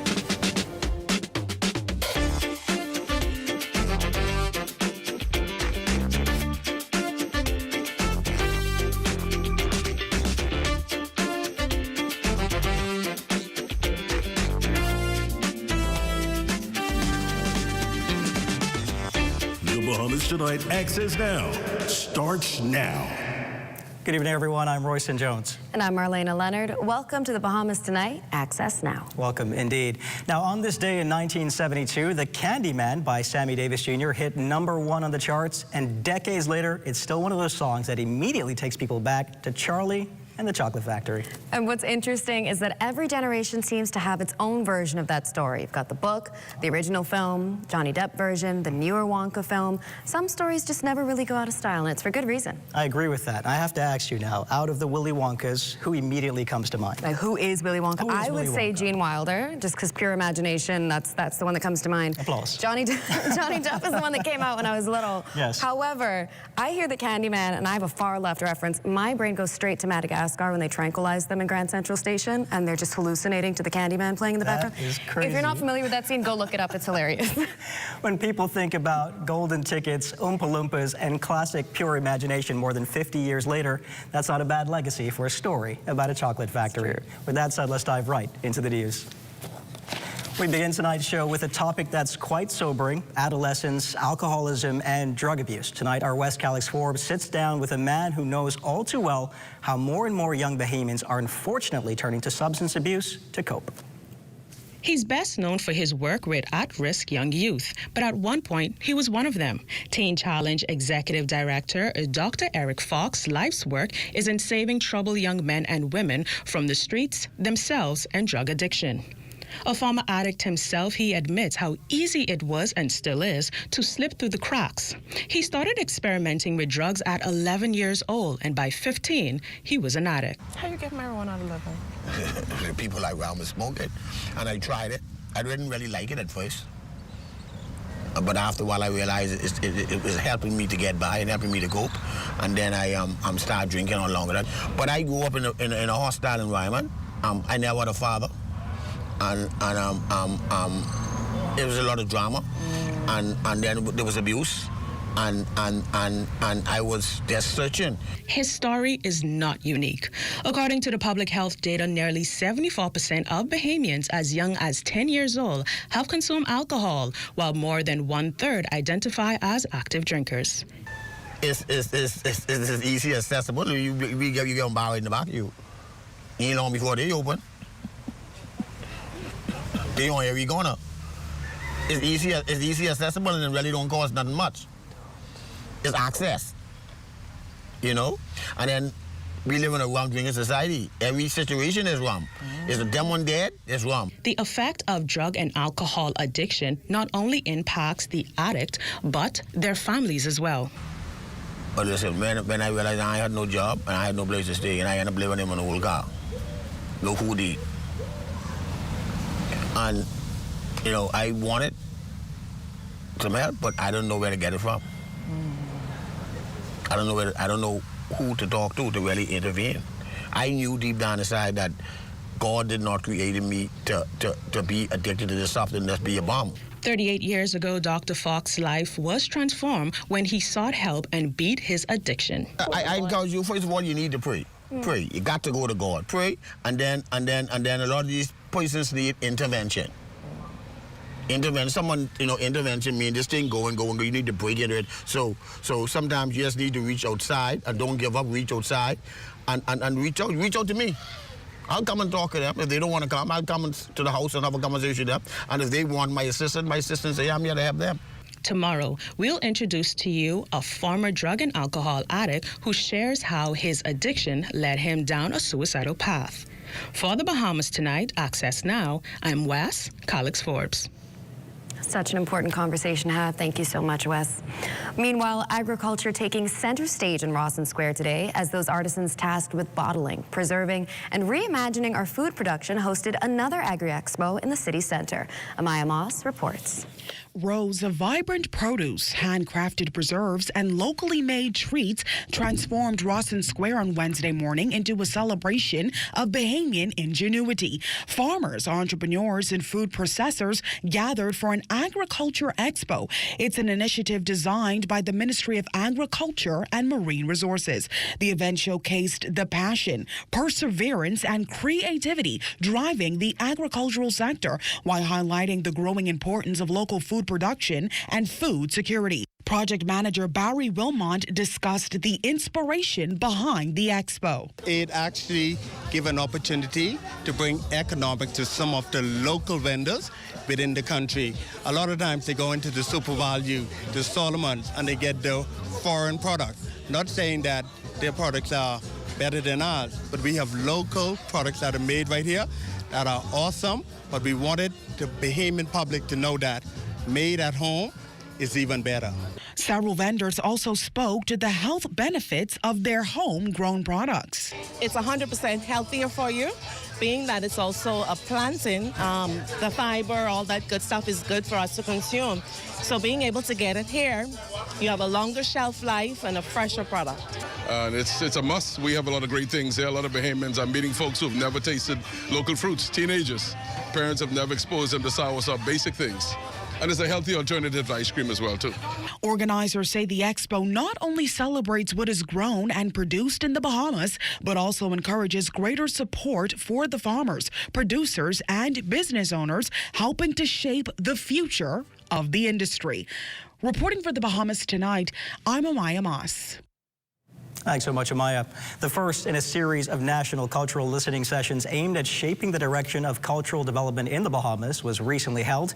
Minister of Culture, Arts and Heritage, the Honorable Leslie Miller-Bryce, launched the inaugural session last week, bringing together representatives from a wide range of cultural disciplines, from theater to visual arts and heritage preservation. The sessions form part of the ministry's commitment to meaningful consultation before advancing policies, programs, and initiatives intended to strengthen and elevate Bahamian culture as a national priority. During the session, participants shared from their perspective sectors with discussions focused on funding, infrastructure, training opportunities, preservation efforts, youth engagement, and greater recognition for cultural practitioners. Minister Miller-Bryce underscored that the feedback received will play an important role in shaping the ministry's future work and policy direction. Still to come, we've got Santina McKinney, who's going to be talking about her latest book, The Greatest Saleswoman in the World. And of course, Diane Dorset has your Access weather forecast, so stay close. Introducing Valvoline Restore and Protect, a first-of-its-kind innovation that returns pistons to factory clean, removing up to 100% of deposits, restoring your engine to perform like new. All new Restore and Protect, another first by Valvoline, distributed by Battery and Tire Specialists.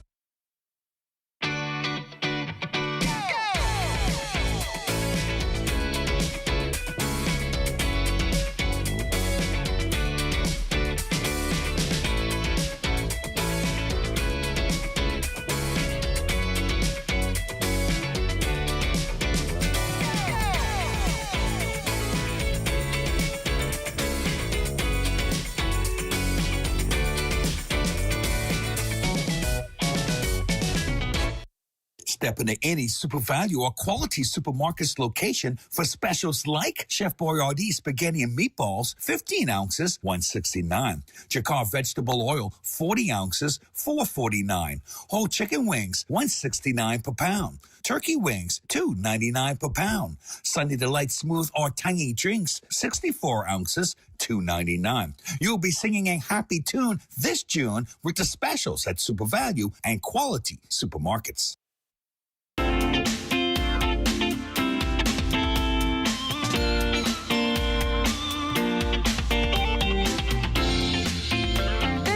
It's It's Wednesday, June 10th, and it's time for your Access Weather Forecast. Your quick look at what's shaping our weather for the next few days. And looking at our satellite picture, what we're seeing is some clouds over the extreme northwest Bahamas, streaming from a mid-level low over the peninsula, Florida Peninsula, and tracking the Atlantic. There is no tropical cyclone development expected during the next 7 days. Now, looking at our 3-day boating forecast, in the northwest Bahamas tonight through Thursday, we'll get easterly winds at 10 to 15 knots with seas at 2 to 4 feet. Low tides at 10:47 this evening and again at 10:49 in the morning. In the central and southeast Bahamas, southeast winds at 10 to 15 knots with seas at 2 to 4 feet. Then on Friday in the northwest Bahamas, light and variable winds, seas at 1 to 3 feet. A low tide at 11:49 in the morning and the high tide at 6:15 in the evening. In the central and southeast Bahamas on Friday, winds southeast at 10 to 15 knots with seas at 2 to 4 feet. Now, here's a look at your international temperatures brought to you by Royal Star Assurance.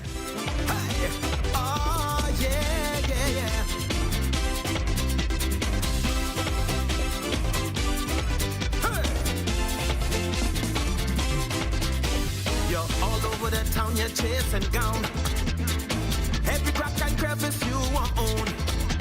You're all over the place, you're trying to roam. That was your international temperatures brought to you by Royal Star Assurance, and that wraps up your Access Weather Forecast. But remember to join me again at 11 for a full weather update. Have a great evening, everyone. As always, thanks so much, Diane. Now, The Greatest Saleswoman in the World is a new book written by Santina McKinney, calling it the book every woman must read. As she says, it teaches practical sales skills women like Oprah Winfrey, Rihanna, and Beyonce use to generate more income. Thank you so much for joining us on Access Now. Thank you for having me. Now, you say this book is a page-turner that's really hard to put down. How can you describe this book itself? Tell us about The Greatest Saleswoman. The Greatest Saleswoman book, like I said, it's the one book every woman should read. 326 pages of different topics, how to sell. I think when a lot of people think about selling, they think about just selling products. Right. But sales encompasses so much more. This interview today here is the level of selling. Right. You as a hostess, you're always selling.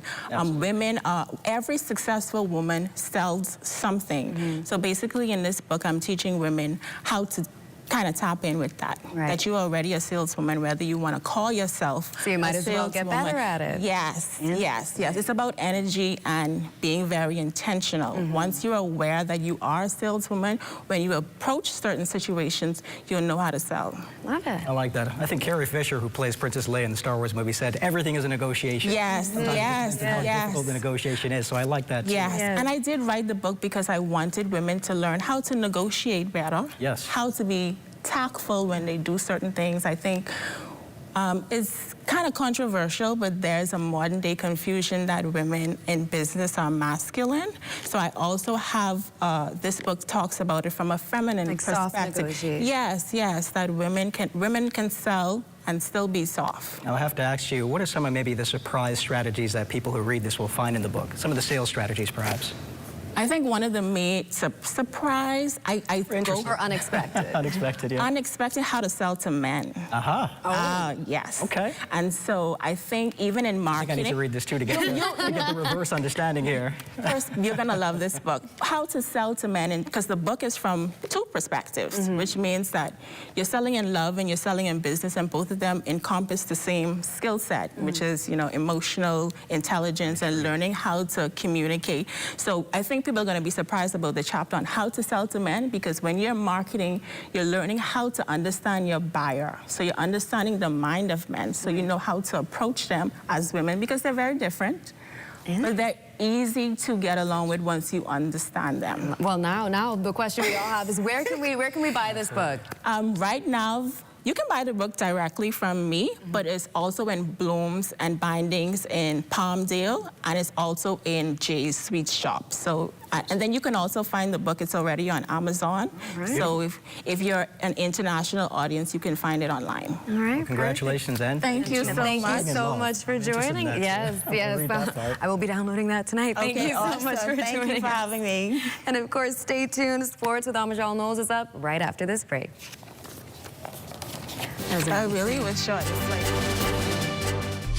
Come and visit us at Shop Smart, 'cause everything is here. Yes, you. Toys, clothing, office supplies, appliances, custom cut blinds, bedding, drapes, and rugs. Come and visit us on Mackey Street, 2 blocks down from Wolf Road. Call us at 698-1052. Everything is easy.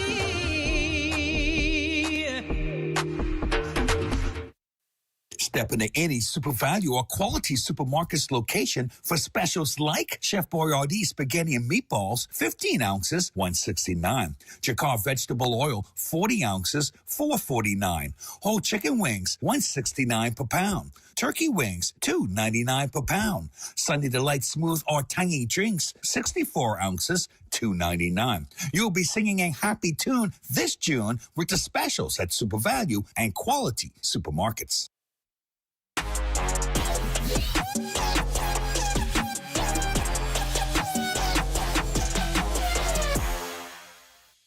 Welcome to your Wednesday Sports Check, everyone. I'm Amajal Knowles, topping sports. Well, it was center stage and all the bright lights for the Bahamas Champs team as they would take on regional power Puerto Rico in the gold medal game of the Pony 14U Baseball Championships at the Andre Rogers National Baseball Stadium.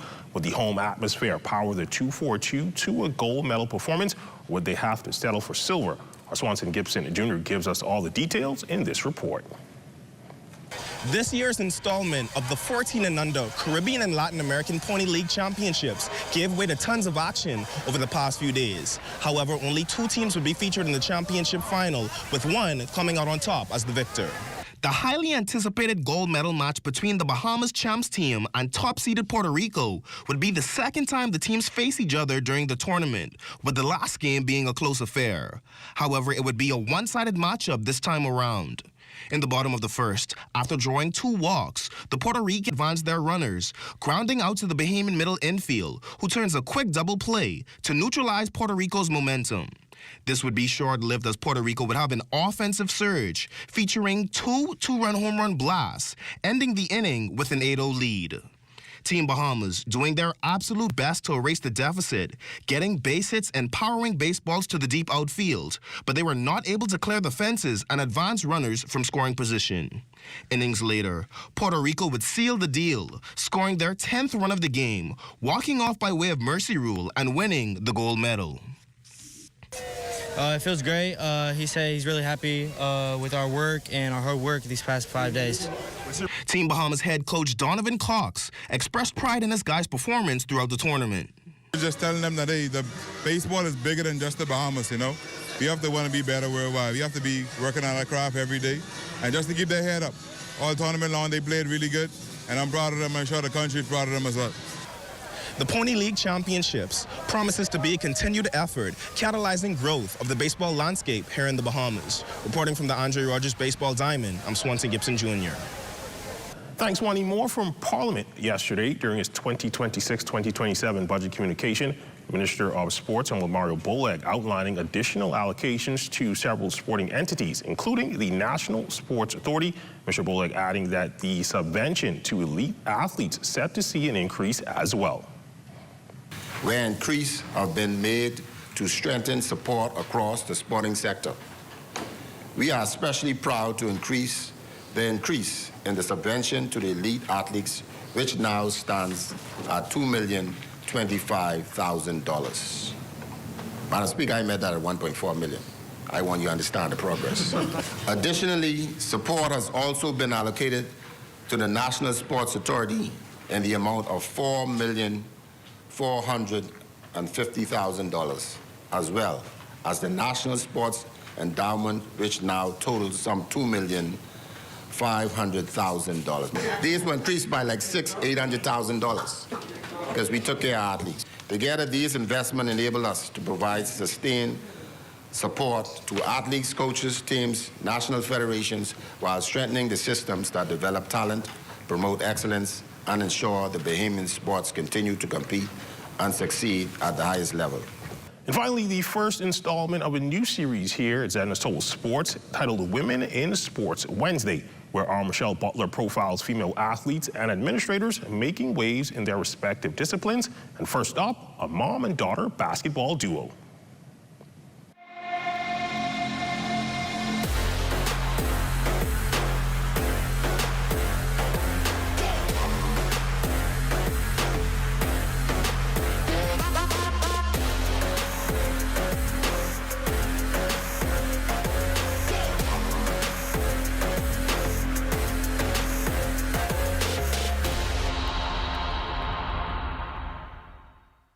This week on Women in Sports Wednesday, we feature a mother-daughter duo whose impact on Bahamian basketball spans generations. Anastasia Sands is a pioneer of women's basketball in the Bahamas who has helped develop female athletes. Her daughter Antonesia Moultrie has continued that legacy, earning multiple BISS awards and advancing to collegiate basketball at Ohio University. For Anastasia, basketball has been a lifelong passion. What started as a love for the game grew into a legacy that continues today through her daughter, Antonesia. She herself started out at age 9 on her first trip, and so that was a memorable experience for me. She was a player. I was a coach at that time. Oh, as a parent, as a mother, as a pioneer, I am very proud of her. I just continue to encourage her because I tell her she's not doing it for herself. She's not doing it for me. She's doing it for others that are watching her. As a mother, coach, and mentor, Anastasia's guidance helped shape Antonesia's development on and off the court. Those lessons continue to influence her today. Basketball has always been my love from since a little girl, like I said, from watching my homie. And then, I just fell in love with it. It was my passion. Me watching her play in night league when I was younger, me watching her coaching, me watching her old clips and stuff, I feel like that inspired me a lot. And seeing the grit and the passion from her playing. Now preparing for her senior year at Ohio University, Antonesia is focused on finishing strong while looking ahead to the next chapter of her career. As for the future after college, I want to be a pilot, so I'm currently taking up aviation, and I want to pursue that, and that has also been my dream as a little girl. For Anastasia, the greatest reward hasn't been the accomplishments or awards. It's been watching her daughter grow into a confident, hardworking, and determined young woman. They represent the power of family, sacrifice, and support. They share advice to parents and females entering the sports. My advice to parents who have children in sport, my advice is listen to them, be a fan and a support to them. My advice would be to stay encouraged and stay sound in God, because He's going to help you and push you along the way. And I would say don't give up, because there would be times where you feel like giving up, where you feel like you're not good enough, but stick with it. What makes this story special is the bond they share, one built through countless hours in the gym, life lessons learned along the way, and a shared love for the game of basketball. For Women in Sports Wednesday, I'm Michelle Butler. Thanks, Michelle. That's all the time we have for you for sports on this Wednesday. I'm Amajal Knowles, signing out until tomorrow.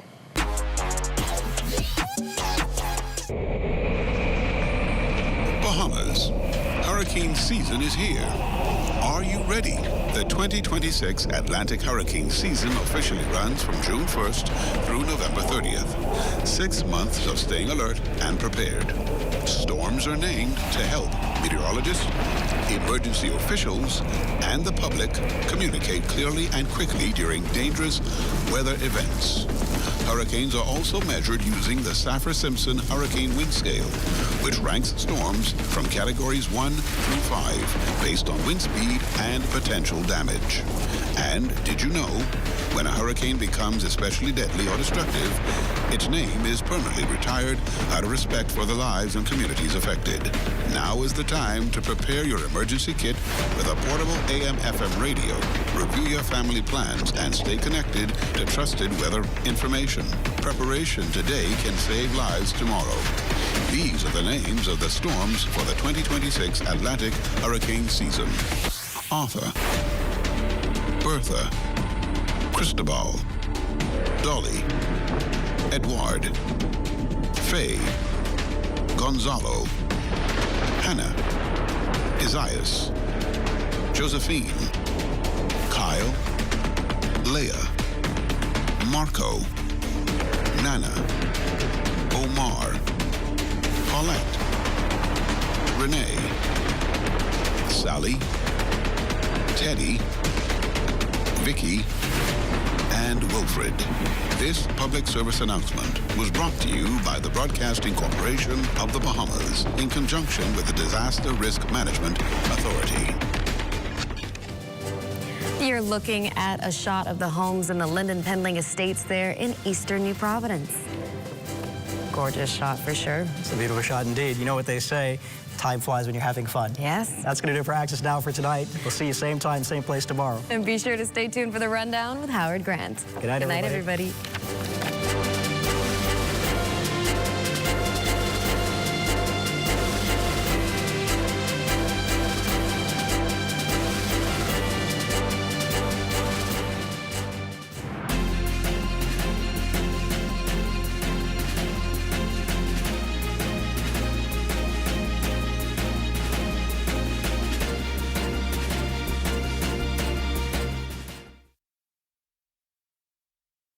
So you're planning to weather the storm at home.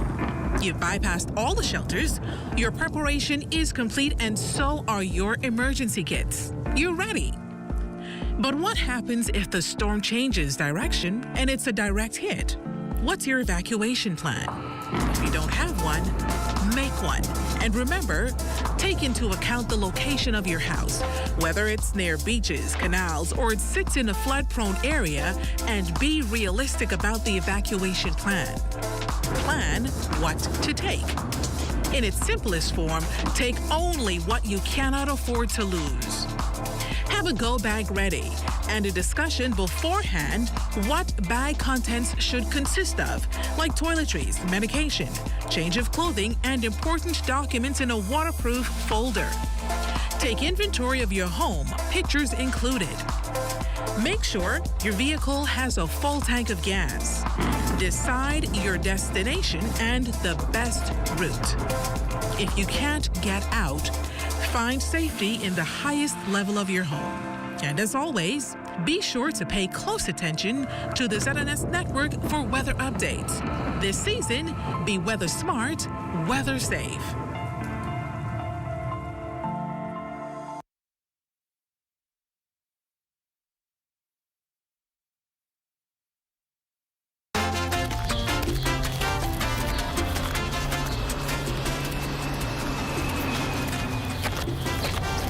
Here, these for you.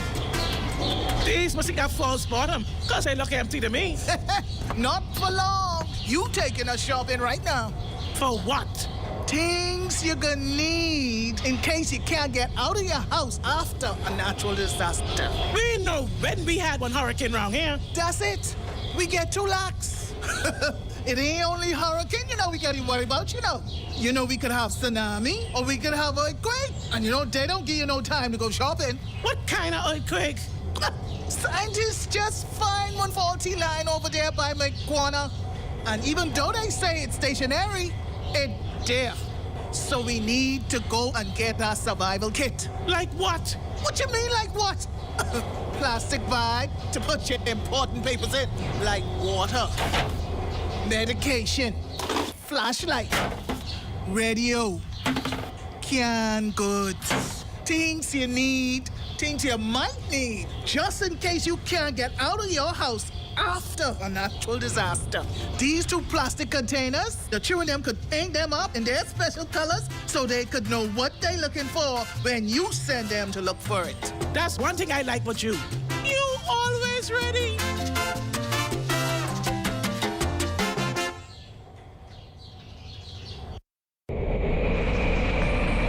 Bahamas. Hurricane season is here. Are you ready? The 2026 Atlantic hurricane season officially runs from June 1st through November 30th. 6 months of staying alert and prepared. Storms are named to help meteorologists, emergency officials, and the public communicate clearly and quickly during dangerous weather events. Hurricanes are also measured using the Saffir-Simpson Hurricane Wind Scale, which ranks storms from categories 1 through 5 based on wind speed and potential damage. And did you know, when a hurricane becomes especially deadly or destructive, its name is permanently retired out of respect for the lives and communities affected. Now is the time to prepare your emergency kit with a portable AM/FM radio. Review your family plans and stay connected to trusted weather information. Preparation today can save lives tomorrow. These are the names of the storms for the 2026 Atlantic hurricane season. Arthur, Bertha, Cristobal, Dolly, Edward, Faye, Gonzalo, Hannah, Isaias, Josephine, Kyle, Leah, Marco, Nana, Omar, Paulette, Renee, Sally, Teddy, Vicky, and Wilfred. This public service announcement was brought to you by the Broadcasting Corporation of the Bahamas in conjunction with the Disaster Risk Management Authority. Here are a few things that you can add to your hurricane kit to give it a much-needed upgrade. Portable power banks, solar chargers, solar-powered radios, and similar items. While you're at it, make sure you're stocked up on the regulars, battery-operated radio and flashlight, additional batteries, a comprehensive first aid kit, along with 2 weeks of medication. Be sure to add life vests for family members and a toolkit. There should be 1 gallon of water per day for each member of your family and non-perishable food. Be sure to secure important documents like banking and insurance information and government-issued identification. And pay close attention to the ZNS network for all your weather updates. If this seems like a lot, think of it as survival through preparation. This season, be weather smart, weather safe. In Harbour Island, North Minnesota, I'm Charles Fisher. This is ZNS.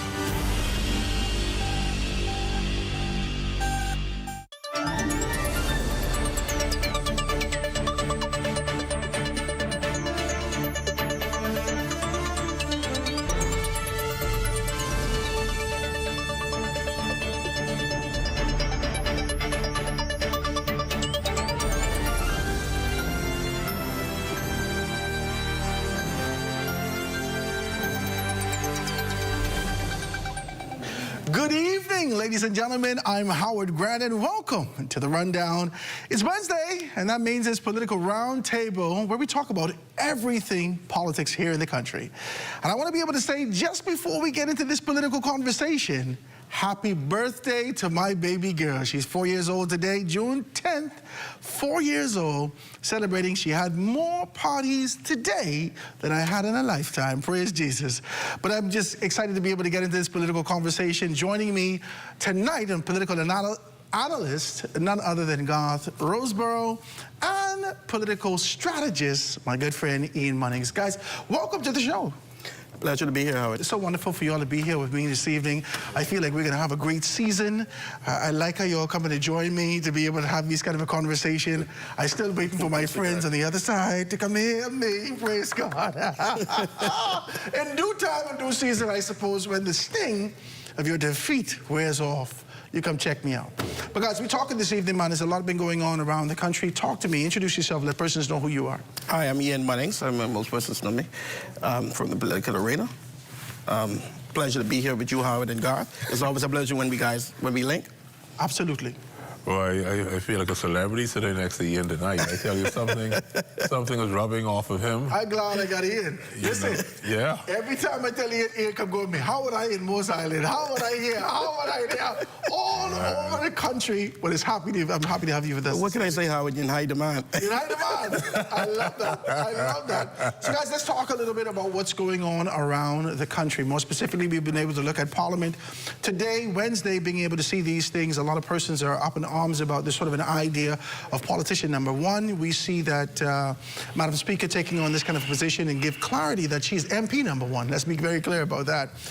She has really stretched out her seniority and being able to show herself in demand and being able to speak with clarity about her position in these particular spaces. So talk to me about what you make of that. I think that the Speaker is defined herself to who she is. I think she is saying to the general public that she is in command, and she's saying to them, let's stop the small talk. We have a lot of work ahead. Let's just get to the work. And I think that is important because a lot of people understand that the country needs to move forward. And if progress is going to take place, it doesn't make no sense we continue talking. I mean, you had a chance to go in to vote. Did you vote? Did you not vote? There was an election. There was a winner.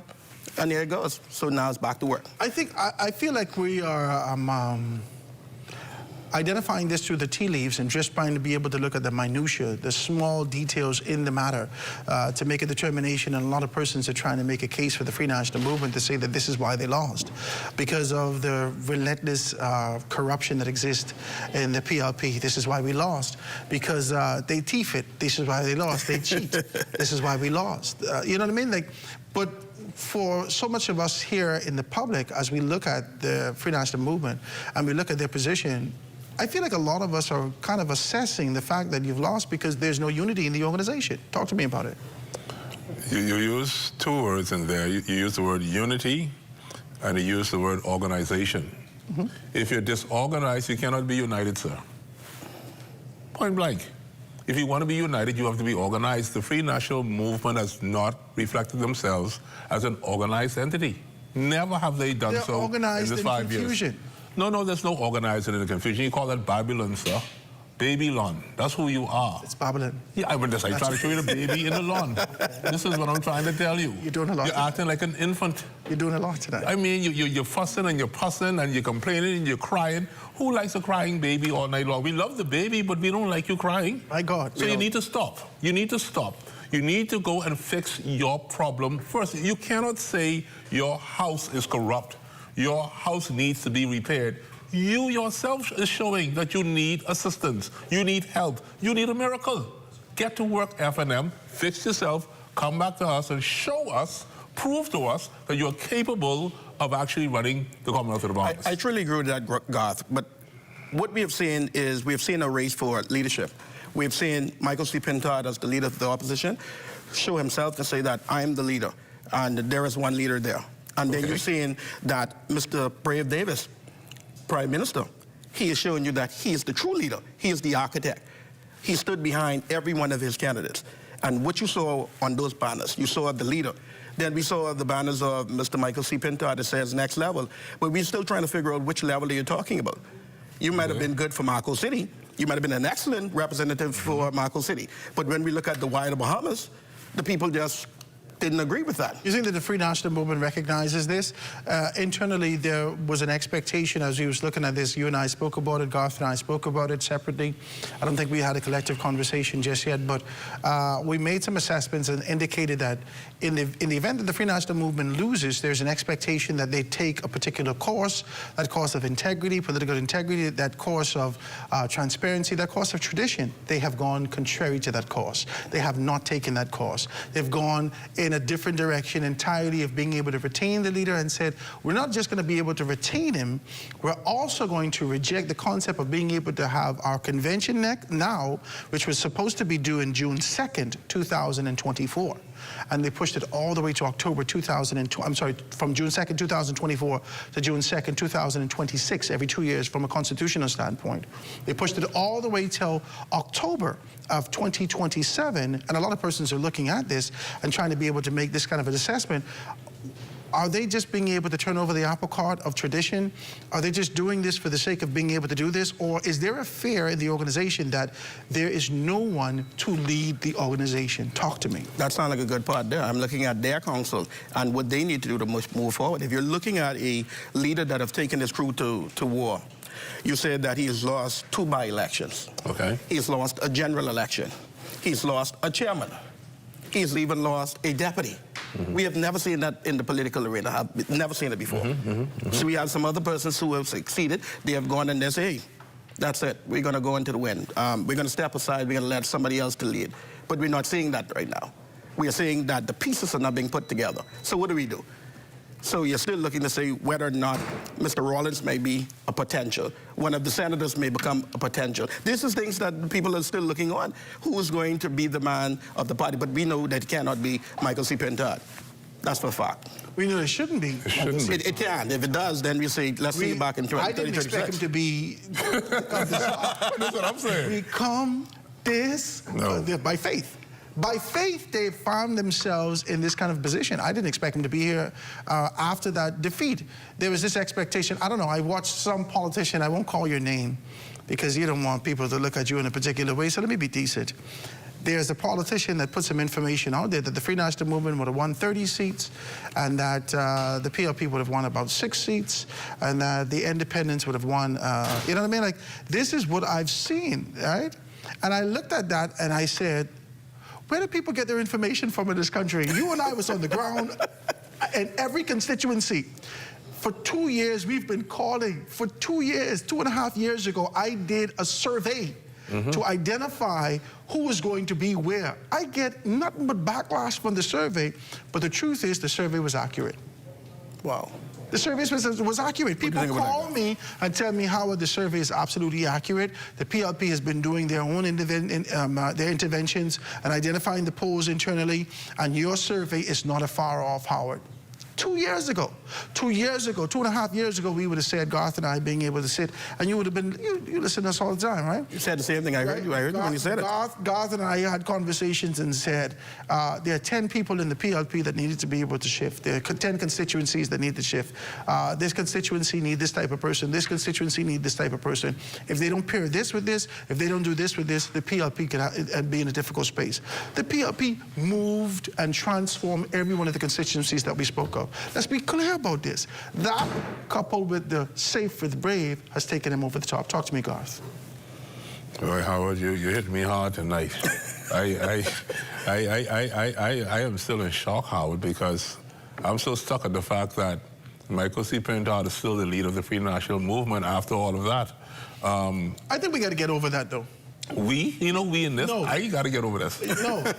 You see why I'm saying that to you, Howard Grant? Anyone who sits in shock outside of the Council of the Free National Movement, the meritorious council members, anyone who sits in this awe with their mouths ajar and not knowing exactly what the FNM is doing, I think it's time for us to be able to pick up our jaws, pick up our Georgie bundle, and move forward in this country. It's sort of an idea of growth and development. You are correct, Howard, but you said it yourself. The first 3 years, you and I had question marks even about the Progressive Liberal Party, did we not? Yes, we did. Good.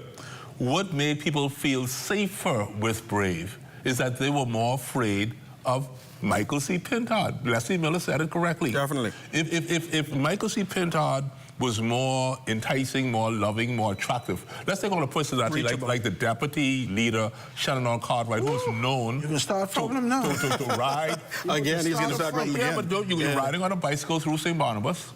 You're meeting all the people. People are loving you. Nationally, they think that you're a great guy.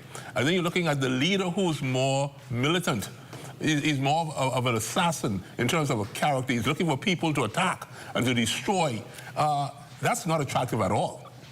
And then you look at the chairman, and the chairman seems to be saying, go Pintard, he's the biggest cheerleader, go Pintard. You're the leader, guess who I am? I am the CEO and the chairman. So if you're the CEO and the chairman, and Michael C. Pintard is the leader, then what is Shannon Cartwright really? You left the fella out. But people like the fella you left out more than they like the two of you put together. They've proven that to you. Yes, like Ian said, in Marco City, you are loved, my friend. Nationally, no one ever was attracted to you. Garth, if you're going to take a look at it, right, we're going to look at the Prime Minister. He has done 30 plus years in politics. We've seen him rise to the level of leadership. We've seen him as a deputy running the Ministry of Works. Yes. We have seen him in the communities prior from him becoming the Prime Minister. Succeeding. So the people know him. They have a relationship with him. And so most people who've ever met Brave, whether you think that he's your daddy for some people, he's your brother, he's your cousin, you know, he's your uncle. So when we think about the Prime Minister, we can relate to what he has going on. We can have a domino game. He can come there. He can sit down. He can be normal. This is what the people banged on. So when it came to the position of leadership, you had Mr. Davis as the leader of the PLP. You had Mr. Pintard, the leader of the FNM. It was unanimous. People voted for the leader. And the leader has proven himself over the years, countless years, to prove that he is the true architect. Howard, I didn't want to do this, but I'm going to put it out there. When we were looking at 2017 to 2021, there were some names in the Free National Movement that had question marks. We thought these people were going to the courthouse, even though I said they would walk. They should have showed up in the courtroom, and the courtroom should have made a judgment either for them or against them. The same way they did Cornish from Abaco, yes? Yes. We ain't hear from Renisha Roll case yet because Brave never went after her. We didn't hear when they said we should go after Shannon Cartwright. We never went after him. When we talk about the leader himself, Michael C. Pintar, people talk about Togi and Bobo. We didn't worry about that. Brave is not interested in assassinating people and bringing them down. That is the fact. Of course. But the Free National Movement is hell-bent on looking for people to take down. We want to see politician number one. Why they had this plane? What was in the plane? What was in the... What the hell? Get your party together, man. I can tell you this, Garth. The Prime Minister has broken the tradition from this 1-1-1-1 to now 2 straight. Yes. If the Prime Minister right now can solidify his legacy by carving out a space where he is creating as he goes along in this final 5 to make some millionaires during this term. Hold on. You said something that I haven't heard anybody say. You said it. No, I didn't say final 5. You said final 5. Oh, you said final 5? Age plays a factor. The mind and the body is 2 different things. My mind can tell me to do something, the body says something different. You got to think about it in that perspective. Okay. But I can say this to you.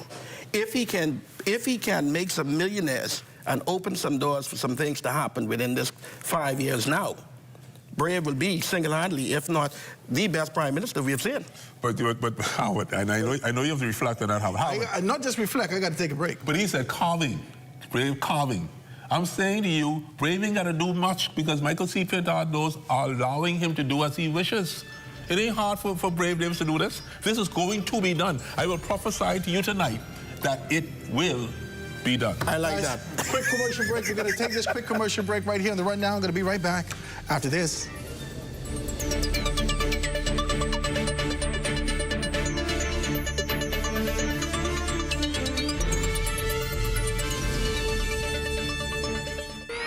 Let's go. At Frame Studio, as soon as you enter the door, we showcase any individual that comes in there and make it feel like they are at home. The space itself is 1,800 square foot. Our psych wall, which is industry standard also, is 24 feet wide. You can do anything that you can possibly think of. At Frame Studio, under our theme, Now Create More, we look at Frame Studio as a canvas. And any artist knows a canvas is blank, and then you create whatever you want to do, right? So we have where you could rent tools. We even have workstations that people could rent out. To anyone inspiring to do what I've done, or what my colleagues have done, or any other journey, I would say to you, don't be afraid. The worst someone can actually tell you is no. So if you have a vision, you have an idea, not everyone will get it. But if you believe in your vision, you believe in your idea, I say go wholeheartedly at it. For more information about the Creative Entrepreneurs Initiative and the Crafting the Bahamas workshops, email info@sbdcbahamas.com or call us at 461-7232. Let's swim Bahamas, bring water hazards to an end. Let's swim Bahamas. Water safety rule number 2. Never wave and shout and pretend you are in trouble when you are not. Let's swim Bahamas, bring water hazards to an end. Water hazards to an end. Here are a few things that you can add to your hurricane kit to give it a much-needed upgrade. Portable power banks, solar chargers, solar-powered radios, and similar items. While you're at it, make sure you're stocked up on the regulars, battery-operated radio and flashlight, additional batteries, a comprehensive first aid kit, along with 2 weeks of medication. Be sure to add life vests for family members and a toolkit. There should be 1 gallon of water per day for each member of your family and non-perishable food. Be sure to secure important documents like banking and insurance information and government-issued identification. And pay close attention to the ZNS network for all your weather updates. If this seems like a lot, think of it as survival through preparation. This season, be weather smart, weather safe. In a time when leadership matters, when policies and priorities shape our communities, and when the Bahamas deserves clarity, not confusion, there's one place for real understanding. The Rundown, where Bahamian politics meets real life, where policies are examined and accountability is demanded, from Parliament to the people, From Nassau to the Family Islands. No noise, no spin, just facts, context, and honest conversation. Join me, Howard Grant, for The Rundown. Weekdays right here on ZNS Bahamas, where only the sun covers the Bahamas better. Starting Monday, February 2nd. Let's swim Bahamas, bring water hazards to an end. Let's swim Bahamas. Water safety rule number 9. Do not dive into unknown waters. Let's swim Bahamas, bring water hazards to an end. Water hazards to an end. To the center of the city, my mind breaks waiting for you. So when the moonlight hits the sign, it's a sign of reflection.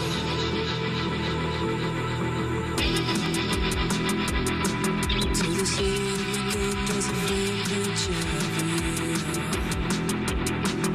A small distraction. Versace Crystal Emerald, the new fragrance by Versace. Available at Lorix Duty Free, Bay and Parliament, Old Fort Bay, Marathon Mall and Palmdale. Behind every strong economy is a bold entrepreneur, and we're here to support them, island by island. On Long Island, we've helped 77 entrepreneurs turn their dreams into thriving businesses. Through over $1.9 million in approved funding, the SPDC is strengthening Long Island's economy by investing in its leading sectors: fishing, transportation, and agriculture. No matter the island, every business we support strengthens the economy, starting with yours. SPDC, Bahamas.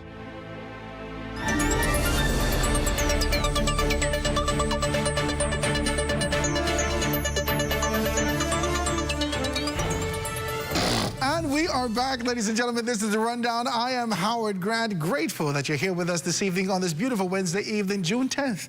Hope you guys are good out there, being able to relax yourself and being able to dive into this deep conversation that we're having. I'm sitting here with none other than my good friends Garth Roseborough and Ian Munnings, as we continue to be able to talk about what's happening around the country and essentially around the world, but really focus on this. Ian said something that we're looking at, and I want to be able to kind of highlight that with clarity. I just want to touch it for 2 seconds. He said Final Five. Now, the PLP over the past electoral cycle, right, from 21 has lost 2 cabinet ministers, passed away. The PLP is they're no stranger to being able to lose some of their popular candidates. Okay? This has happened over the past 10 years. We've seen men like Bradley Roberts passed away. We would have been able to see so many persons. Bernard Nottage passed away. We've seen these people. So the PLP is they're no strangers to death and separation in this particular life. We would have watched after Obi Roscombe passed away, take on this kind of a position and say that this is his penultimate campaign. I remember him saying that with clarity. This is his penultimate. Penultimate just means second to last, okay? And so this is the completion of his particular mission. I believe that this is that particular time that he's going to be able to wrap up the entire thing. There's a lot of persons being able to make this sort of a assessment as to who they believe will transition off the scene right now. But I don't necessarily want to talk about who's going to transition off the scene and be able to bow out with grace. I want to talk about what I'm identifying in the organization to strategically put youth in place. That is extraordinarily impressive to me. And it is because I am a fairly young fella. I still feel young. I still wear my little tennis and things, praise God. I still feel young, right? And as a young person, I'm looking at people who just probably a stone throw away from my age, like the Trey Ramming, being able to be given an opportunity. I'm looking at these particular persons, like Clint Watson, been given an opportunity. Robin Lyons. I'm looking at Robin Lyons. I'm looking at Paco Deal in Grand Bahama, right? I'm looking at these particular persons and I'm saying to myself, the PLP is deliberately, strategically identifying youth to put them in its place for a succession. That's correct. They understood something from 2017, 2016, 17 as they were going into that election. After they were defeated, they recognized that they had to make some modifications. They modified their constitution, they modified their position, they developed an aspirant module. So when you are approached on the floor, on the ground, you know how to talk, where to talk, when to talk, what to say, and that you wouldn't be thieving. I think that was a part of it also. I don't know, I didn't do the module. And I think that they did create a line of strong women. They did, extraordinary women. Impressive women, so much so that there are 1 or 2 that are being spoken, 3, that are being spoken of right now with the potential of being able to be the next prime minister of the country. Let's just be very clear about this. There's a lot happening in the Progressive Liberal Party, and we're watching the Free National Movement that embodied this sort of youth and this explosive posture in 1992 dwindle to a party of the aged. What do you think about that?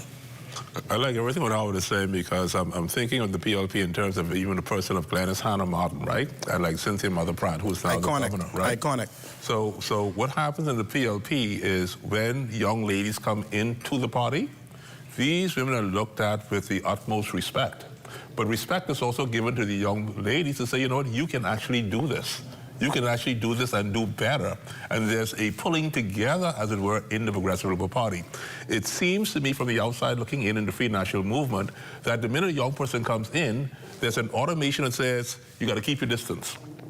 We like you being here, social distance, but you got to stay away from the pulpit. You know how we go to church? Some people just got to stay in the congregation. You never reach to the pulpit. Now, on the pulpit is the Pope or the chief priest, the high priest, if you want to call it, Hubert Alexander Ingram. He is the only succession that the Ephraim felt that they needed. They felt like anywhere in the church, as long as Hubert Ingram is in the pulpit, we are okay. You know, and they exemplified it to us with Howard. When you and I were on the radio, they said to us, we got one more trick left up our sleeve. And Howard said, yeah, we know what the trick is. And they said, yeah, but it's going to work. And we saw all through the 2 by-elections and the general election, the trick did not work. I want to say this. A lot of persons take on this kind of position. I've never heard him say it. I know a lot of persons say this, so I could only say hearsay on the street, and you know we shouldn't be talking about hearsay in the professional environment such as this. But I got to be able to say this. A lot of persons would have been able to say this. Now I'm sure that it's recorded somewhere. I just haven't seen it. A lot of persons would say that Hubert Alexander Ingram indicated that when he leaves the Free National Movement, he'll leave it worse, in worse condition than he met it. This is what is normally said that he said.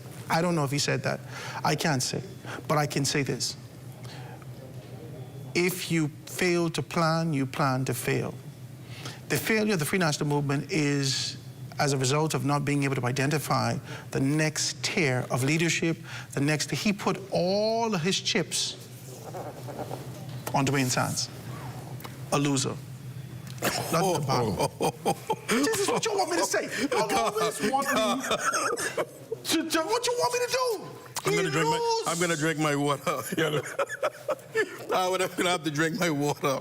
Hubert Alexander Ingram did not identify strategic youth to put in place in the organization. He's identified men like Hubert Minnis, who's been rejected by the party and then eventually rejected by the populace, okay? He's identified people like Dwayne Sands, who has been rejected by both the party. Now let's be clear, he's won this particular position with the assistance. I just want to be decent as I say this. So I'll keep fighting me because I don't feel comfortable right now. I'll say this, Howard. I remember we were on the. Let me finish saying this. I got to say this. We were on the show, and you started to say when Hubert Ingram came on the stage, you said prior from that, you said, "I told you so." He went on that stage and gave them a death blow. I told you so. He can't help himself. He can't. Now, I'm saying something to say this to you.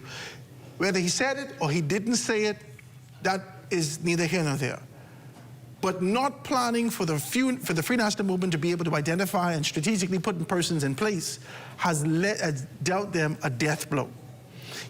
The PLP right now whilst the Prime Minister is still jubilant, he is still mobile, he's still moving, he got to go check on his sciatica and so forth and so on, he's still good, and he's still in this kind of a mobile space. He's identifying people and strategically putting them in place. You don't have to worry about the office of the Prime Minister, he get that covered. You don't have to worry about leadership, he get that covered. You don't have to worry about people in the organization, he get that covered. He got it covered.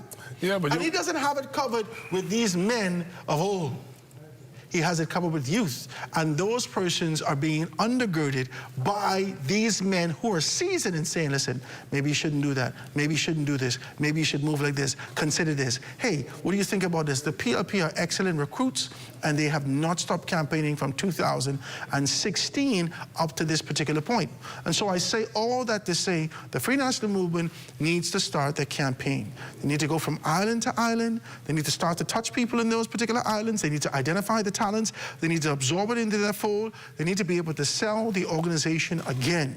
Because the truth is that you're setting a bill of goods that nobody wants at this particular time, especially in the land of progress. Talk to me. Definitely. The currency has simply been spent. That's all it really truly is. Because you have to give the FNM some fairness in this. When Hubert Alexander Ingram was around, people like, remember Fenton Nemore, God rest the dead. You remember people that came into the Free National Movement. Charles Maynard.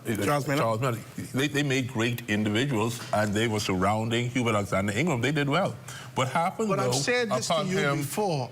These men, many of these men, they blossom in the shadow of Hubert Alexander Ingram like mushrooms. Yes. They are not grown with strength in the sun. Individuality. Well, I mean, this is what I'm saying to you. And so now as we move further away from the legacy of Hubert Alexander Ingram, now we see a fading away of the currency. The currency no longer has the strength that it had before. One of the things that Hubert Alexander Ingram likes to talk about is his political collateral.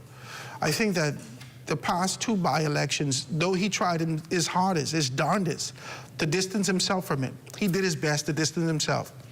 When it spilled out to say that he said to them, I wouldn't go with the first by-election in West Grand Bahama, we let them have that and let's go for the big dance. That information came for, and he said, well, this was a private conversation, and as a result of this private conversation, it came up, but I did tell them, we don't do well in by-elections, I wouldn't do this, this, and this. Michael Pintard still went, he lost. Secondly, we were waiting. This is when I told you so. We were waiting to see whether or not Hubert Alexander Ingram would have taken on this kind of a position to be able to indicate that he told him not to do it. He did it on the stage. He said, I tell Brian not to do it. And we identify that. But everything that he's touched so far in this political cycle has failed. And so we have to talk about political collateral, whether or not it's still potent or whether or not it's diminishing. Let's talk about those things. I hear this, they're playing the jingle.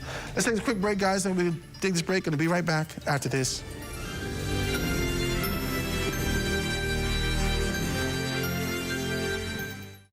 So you're planning to weather the storm at home. You've bypassed all the shelters.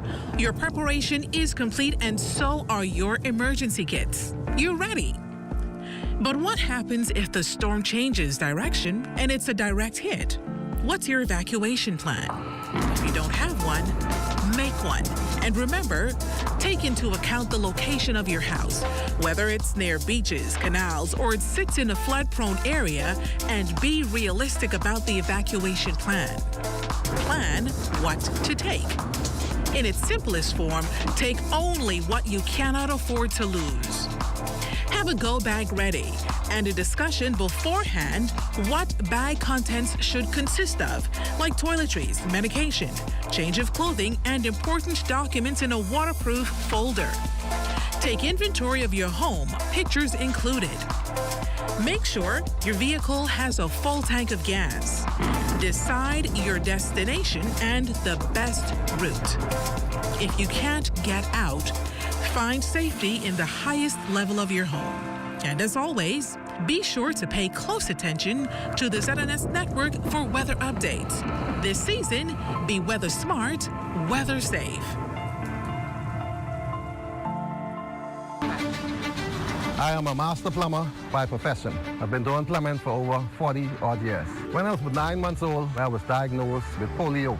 To me, living with polio I took it the way it is. I never allowed my polio to get in my way of anything. In fact, I love when people doubt me, and I just prove them wrong. And let me tell you, in the world, you could only find a plumber as good as me, but you ain't gonna find no plumber better than me. People with disability, they just need a chance. In this program, I feel so encouraged. Most of the mentors have different kind of disability, but disabilities like me. Sharing and caring and showing so much support with people with disability. They would encourage you to go beyond. I wish this was around a long time ago. Right now, I would have been a millionaire. You out there who have a disability, don't be afraid. Take the step. If you believe it, you could achieve it. And remember one thing, ain't no one better than me, and ain't no one better than y'all. God made all us equal. For more information about how the SBDC can help your small business to make a big impact, give us a call at 461-7232 or visit sbdcbahamas.com. The tastiest thing about soccer is sharing it with the whole team, just like the new Ready for Soccer. A delicious lineup of 16 slices and 4 flavor sections. Perfect for sharing from start to finish, even beyond the 90 minutes. Get your team together and dig in, only at Little Caesars. Pizza. I don't know, but what kind of cars is parking road? You ain't even know where to park. Yeah, just don't park in the, look at this way. Like, you ain't get nowhere to go. Don't park him. Just don't park in the gas spot. Yeah, that's on the gas spot. No, you can't park in the gas spot. I ain't gonna be that long. On the gas spot, Boy, what's going on, dog? I tell you we shouldn't park here now. This way park here, man. I tell you we shouldn't park here. Don't get one of these things. My bad big broke, and he got a sticker inside that say this mod though. We gotta move. This is on the gas spot. That's what we gotta move. But we gotta move. We can move right now. Sorry. Be considerate. Don't use disabled parking spaces without a decal in your vehicle. This message is brought to you by the National Commission for Persons with Disabilities.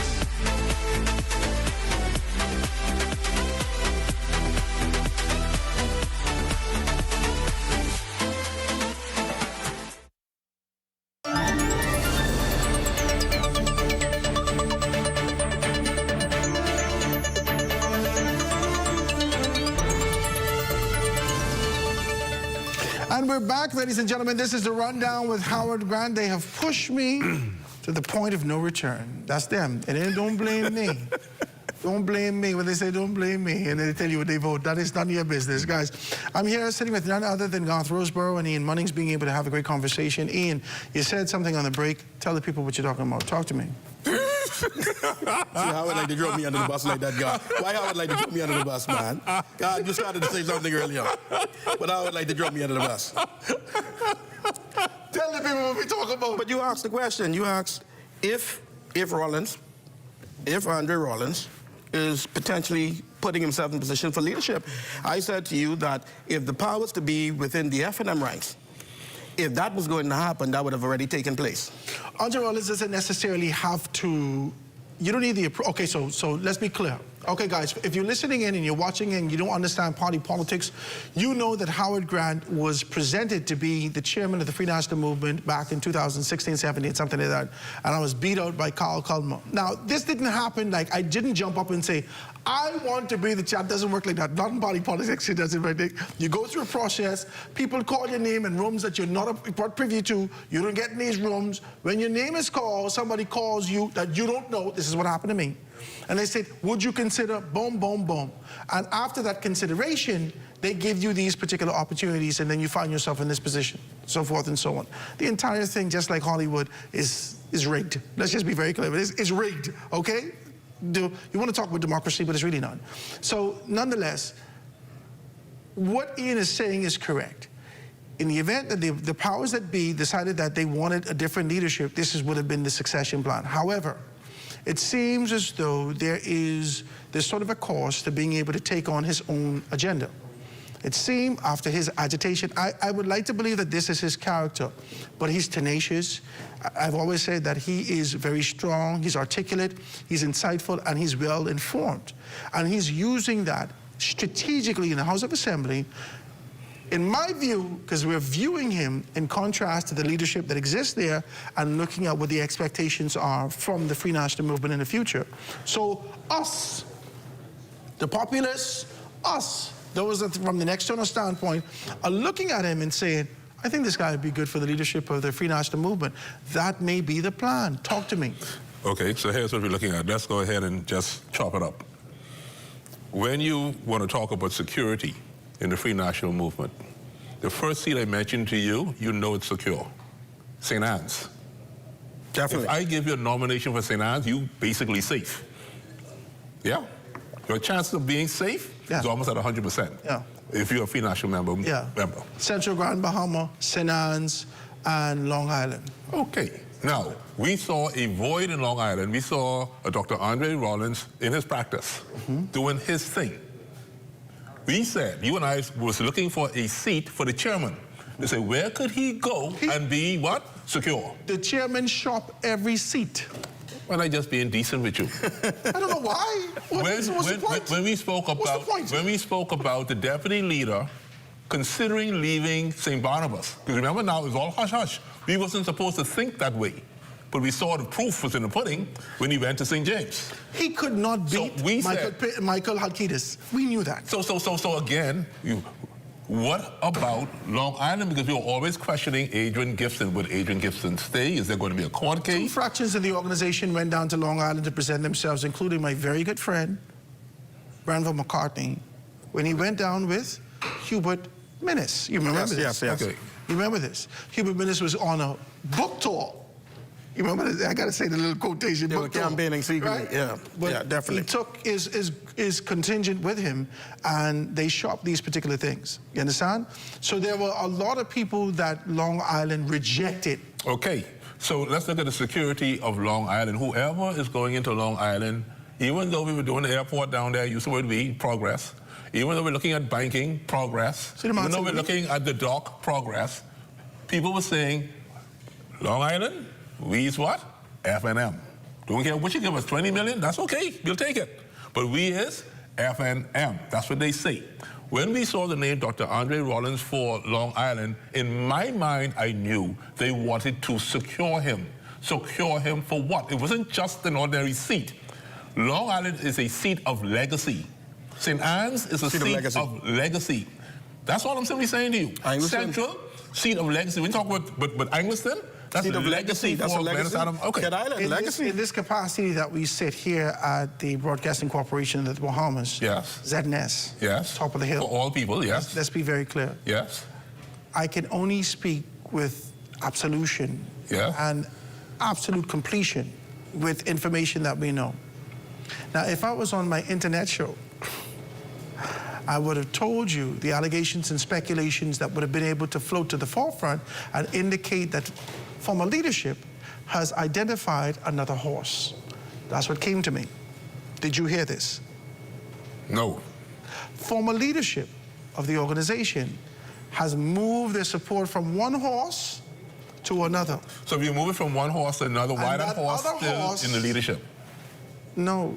What you mean, no? No, that don't work like that, Howard. Former leadership never articulated their support specifically for Michael Pintard. They support Michael Pintard as leader. But there are others, more specifically Dwayne Sands, that former leadership says, I support Dwayne Sands. I have gotten fired also. He could still return and be Prime Minister of the country. You remember this? Yeah, we saw that. Okay. You remember this? We saw that. Go ahead. We listen. Now, information, and I don't like to do this on this kind of a space. This ain't the space for that. But information has come that there is significant support behind Andre to make that succession.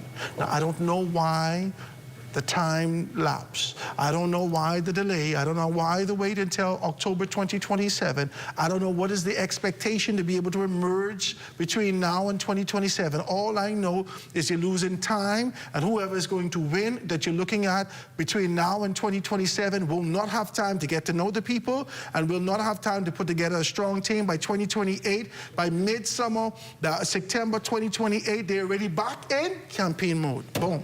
Well, you have to lose again. Well, first of all, you have to lose again. You have to gain the confidence of the electorate. Then you have to gain the confidence of the financial backers. 3 years. So definitely, if you cannot get the financial backers to support you, 3 years minimum. You may find, but the COI may beat you again.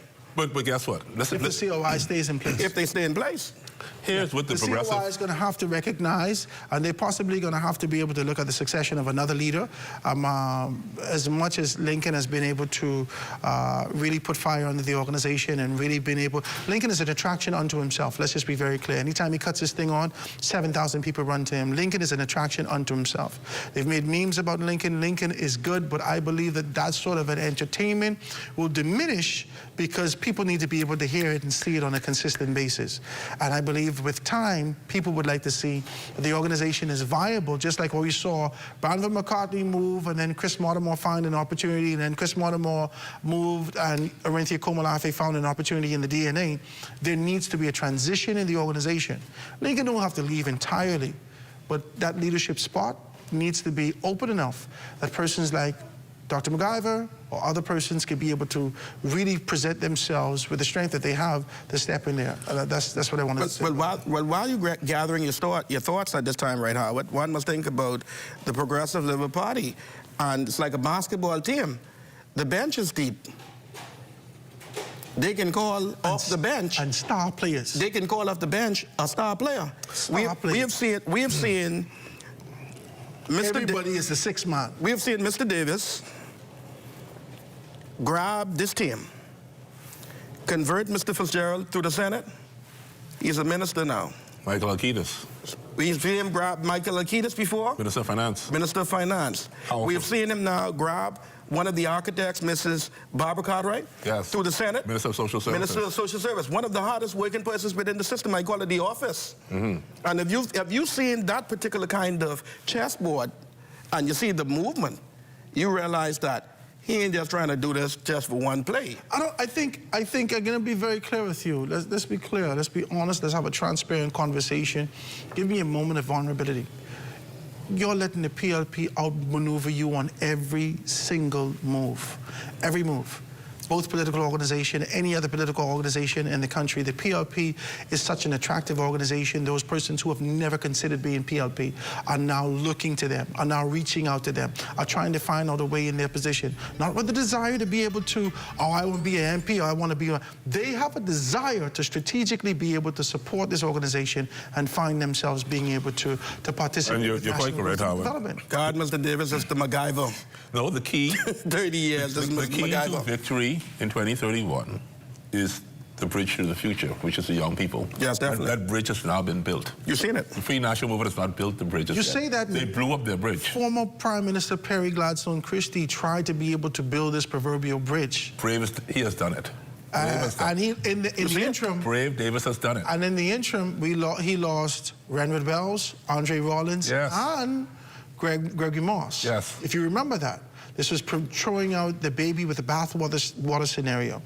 All three of these young people who were absolutely dynamic in this dispensation, and that dispensation he lost, was absorbed into another fold. Greg started the UBP, and the other two went into the Free National Movement. And let's just be very clear. Let's be very clear with this. Prime Minister Brave Davis has been able to reconstruct these particular concepts and really being able to bring them in and treat them with a level of respect and strategically put persons throughout the organization where other persons looking in, say things like, oh my God, the PLP is attractive. This is nice. This is nice. So watch what happened, Howard. And then you look at the Free National Movement and you look at the poor showing of being able to find out politician number one in the background with Shannon Cartwright, who can't get back into the House of Assembly at this particular point. Even as a senator. And he's standing outside with this particular thing, and you look at the person just holding the signs, and you can't seem to attract youth, not even to hold these signs. This is too much. But one would try to figure out if it's something internally, because you didn't even get put back in as a senator. No, it's arrogance. Listen, the bridge to the future has already been established. The one winning card the Free National Movement could now have had was that bridge to the future. Howard Grant and I sat in a space where we said, on the third year, if the Free National Movement allows the Progressive Liberal Party to get out of the blocks, they will never catch them again. We said that. A very long time before that happens. We said that. We saw in this past general election, the young people was with the Progressive Liberal Party. That's what changed the entire thing. I called Howard Grant on a Saturday night. I said, Howard, I just got a call to go to a party. Now, I've never attended any of the rallies other than the Pekin and Spy. I did that to the Free National Movement and the PLP. So did I. But for this particular event, I was invited to a party. I couldn't pick Was it a block party? No, or no, was no, it it was a celebration party. Celebration party, Yeah, okay. it was for Golden Hours, Darren Pickstall, Okay, Darren. at Fusion. I can say what it was. I called Howard Grant and said, Howard, you got to meet me down there. When Howard got there, we were walking around and I said, hey, Howard, good to see you, God, because they never saw us there before like that. This is our first time, right? The gentleman walks up to me and said, hey, God. I said, man, what you doing here? You voted for Rick Fox. You was Rick Fox right-hand man. He said, listen, tell the world I was with Rick Fox, but now tell them. And please tell them I would progress. He gave it the progress. No. Out the man on national television. The man was... We on TV, God. The man was preaching all of us. I called him for his name, Kenny. Kenny said, call his name. God, you can't call him. Kenny come to the beach and say, listen to me, I'm for Rick Fox. I won, what's her name? His name was Boleg, right? For God. Mario Boleg. Yeah, we with Rick Fox. I saw him at Fusion. And he said, God, I ain't gonna lie, I ain't shame. He said, I would progress. But he voted F&M. He said, I can tell the story. So what do you think is gonna happen from this point on when the PLP is still delivering and the Free National Movement is still trying to find out what went wrong? It's a long time they can take to find out what went wrong. Okay. I can tell you what went wrong. It's the embodiment of one individual. It's time to move. Well, you've already moved two from leadership. It's time to move the last piece and allow the organization to be able to blossom and find its way again. How would you fire him, man? You don't have to get fired. I would fire you. You don't have to get fired. You don't have to get fired. Just moving aside? Or moving aside? You could gracefully bow out. There was an opportunity after you won. When Hubert Ingram won in 2012, he didn't sit in the House of Assembly. He came in there, he spoke, he thanked the people for being able to give him such an illustrious career, an opportunity to be able to be the Prime Minister of this country, and then he gracefully bowed out, leaving the front line of politics forever and ever, amen. Now, he's still there, but he ain't bottoming with us, he bottoming with the F&M. Let's be very clear. You had an opportunity to be able to do this. When the House of Assembly opened, you could be able to speak and give your position and speak with clarity about these particular things in your scissors tail suit and thank those people in Marco City and thank the Free National Movement and thank the people of the country and so forth and so on and gracefully bow out. And then I asked you and Leslie. Now he will be ripped. No, but I asked you and Leslie where he's supposed to go to work if he leaving this. That ain't me and Leslie. Issue. That ain't got nothing to do with us. Could have done this. You watch it. You watch it. He didn't say they done this. Well, guys, I want to thank you all, man. I want to thank you all for this kind of a conversation. I think that the country is, guys, don't worry. We can get out of this electoral conversation in a while. I know that a lot of persons have had their fill of these particular things, but we just wanted to be able to talk about it. This makes good news and good information for the country. So I want to thank you guys so much for being able to tune in with us. Next week, we're going to have some good conversations with y'all as we continue to be able to jam like that. And I want to thank y'all for being able to do that with us, right? So we still got some more time, right? Right? We still got some more time. That's what they tell us, right? But we should Let's talk about these things. We should be thinking about the members of Parliament, their constituencies, and the way forward in those constituencies. The progress report. Definitely the progress report. We should be thinking about the progress report. I do a report that I'm going to be able to reenact and be able to do these things, but we're going to do that on radio because we got 2 hours. Well, in 1 minute, Howard, what is the Paco Deal? Paco Deal is now the chairman of the BPL division in Grand Bahama, and the deputy chair was J.Ann Major, Senator J.Ann Major, Vice President of the Senate, being able to get that, and they have a great deal of people on the board that I know out of Grand Bahama. This is an exciting thing, and a lot of persons are looking for a true sense of progress to be able to come out of that. I think a lot of us are going to be watching Grand Bahama to see the progress that exists in those things. I think the PLP in this instance is playing the long game. The long game for transformation by action, the tangible transformation that you've been looking for. You're looking for the airport, you're looking for the hotel, you're looking for the Ginsumar to be able to revive, you're looking for the $180 million that the PLP indicated that it was going to be able to revive the road from one end to another. I might as well tell you, Our Grand Highway. I might be getting back home. There's a lot of things. Let me tell you that if we get progress, I'm looking for that. We're looking for some redevelopment. And a lot of things have not been in its place, even with the DRA in Grand Bahama. In Abaco, being able to build those homes. We know that Sabas was being able to really speak with clarity about those things. We know that Keith Belden is a position, and the position also holds land reform. I'm looking at that also. Definitely. I am looking at this innovation. National development. I'm looking at that. I'm looking at Pia, who's been a shining star, being able to move forward. I'm looking at those particular things. I think that she's going to do well. Leslie Miller-Bryce. I'm looking at Leslie and her position at culture. Dr. Chris Curry is very excited about that and the concepts and ideas that can be able to be built with those particular things. Transport, Mr. Leon Lundy. Leon Lundy is going to be doing well in those particular areas also. That's my man. We have to be very clear about these things. I look at Andres now. Look at Andres. Right? Look at Andres. I look at South Central and Mangrove Key. I went there the other day to the homecoming. Yeah. And I'm talking about where those roads wasn't paved before. I'm talking about water running. I'm talking about the people enjoyed themselves so much and we didn't even know all of that existed. And I'm talking about on a 5 to 10 to 15 minutes, I could be between Central, South, or Mangrove Key. And I'm talking about just a click away. And I mean, you could have your second home. That's how that made me feel like that. I like that. I look at Clay Sweeting. Oh, definitely Clay in his Sweeting particular capacity as Minister of Works and what he's going to be doing and continuing to do. I think that this kind of a concept of the work continues, needs to be able to be evident. The people needs to see that. The PLP won't go or vie for a vacation. The airport at North Eleuthera, one of the busiest airports. The Ministry of Grand Bahama, we know Ginger's going to do well in. And we got to fix immigration. Right? We got to fix immigration. And immigration, we're going to look at Pickstock in those particular areas. Guys, we're going to be watching it all for you, trying to be able to make a determination on where we're going to be able to go and how things are going to happen. I want to thank you guys so very kindly for being able to stick around. That does it for us here at The Rundown. Be sure you stay locked and loaded right here on ZNS Network for the Bahamas tonight at 11 p.m. It's the final newscast in the country with the latest in news and information with Corvell Pyfrom. From all of us here at ZNS, I'm Howard Grant. Good evening. Let's swim Bahamas, bring water hazards to an end. Let's swim Bahamas. Water safety rule number 1. Never swim alone. Go with a friend. Let's swim Bahamas, bring water hazards to an end. Water hazards to an end. In a world where our health defines our future and the Caribbean stands on the front lines of climate change, rising NCDs and global challenges, knowledge becomes our greatest defense.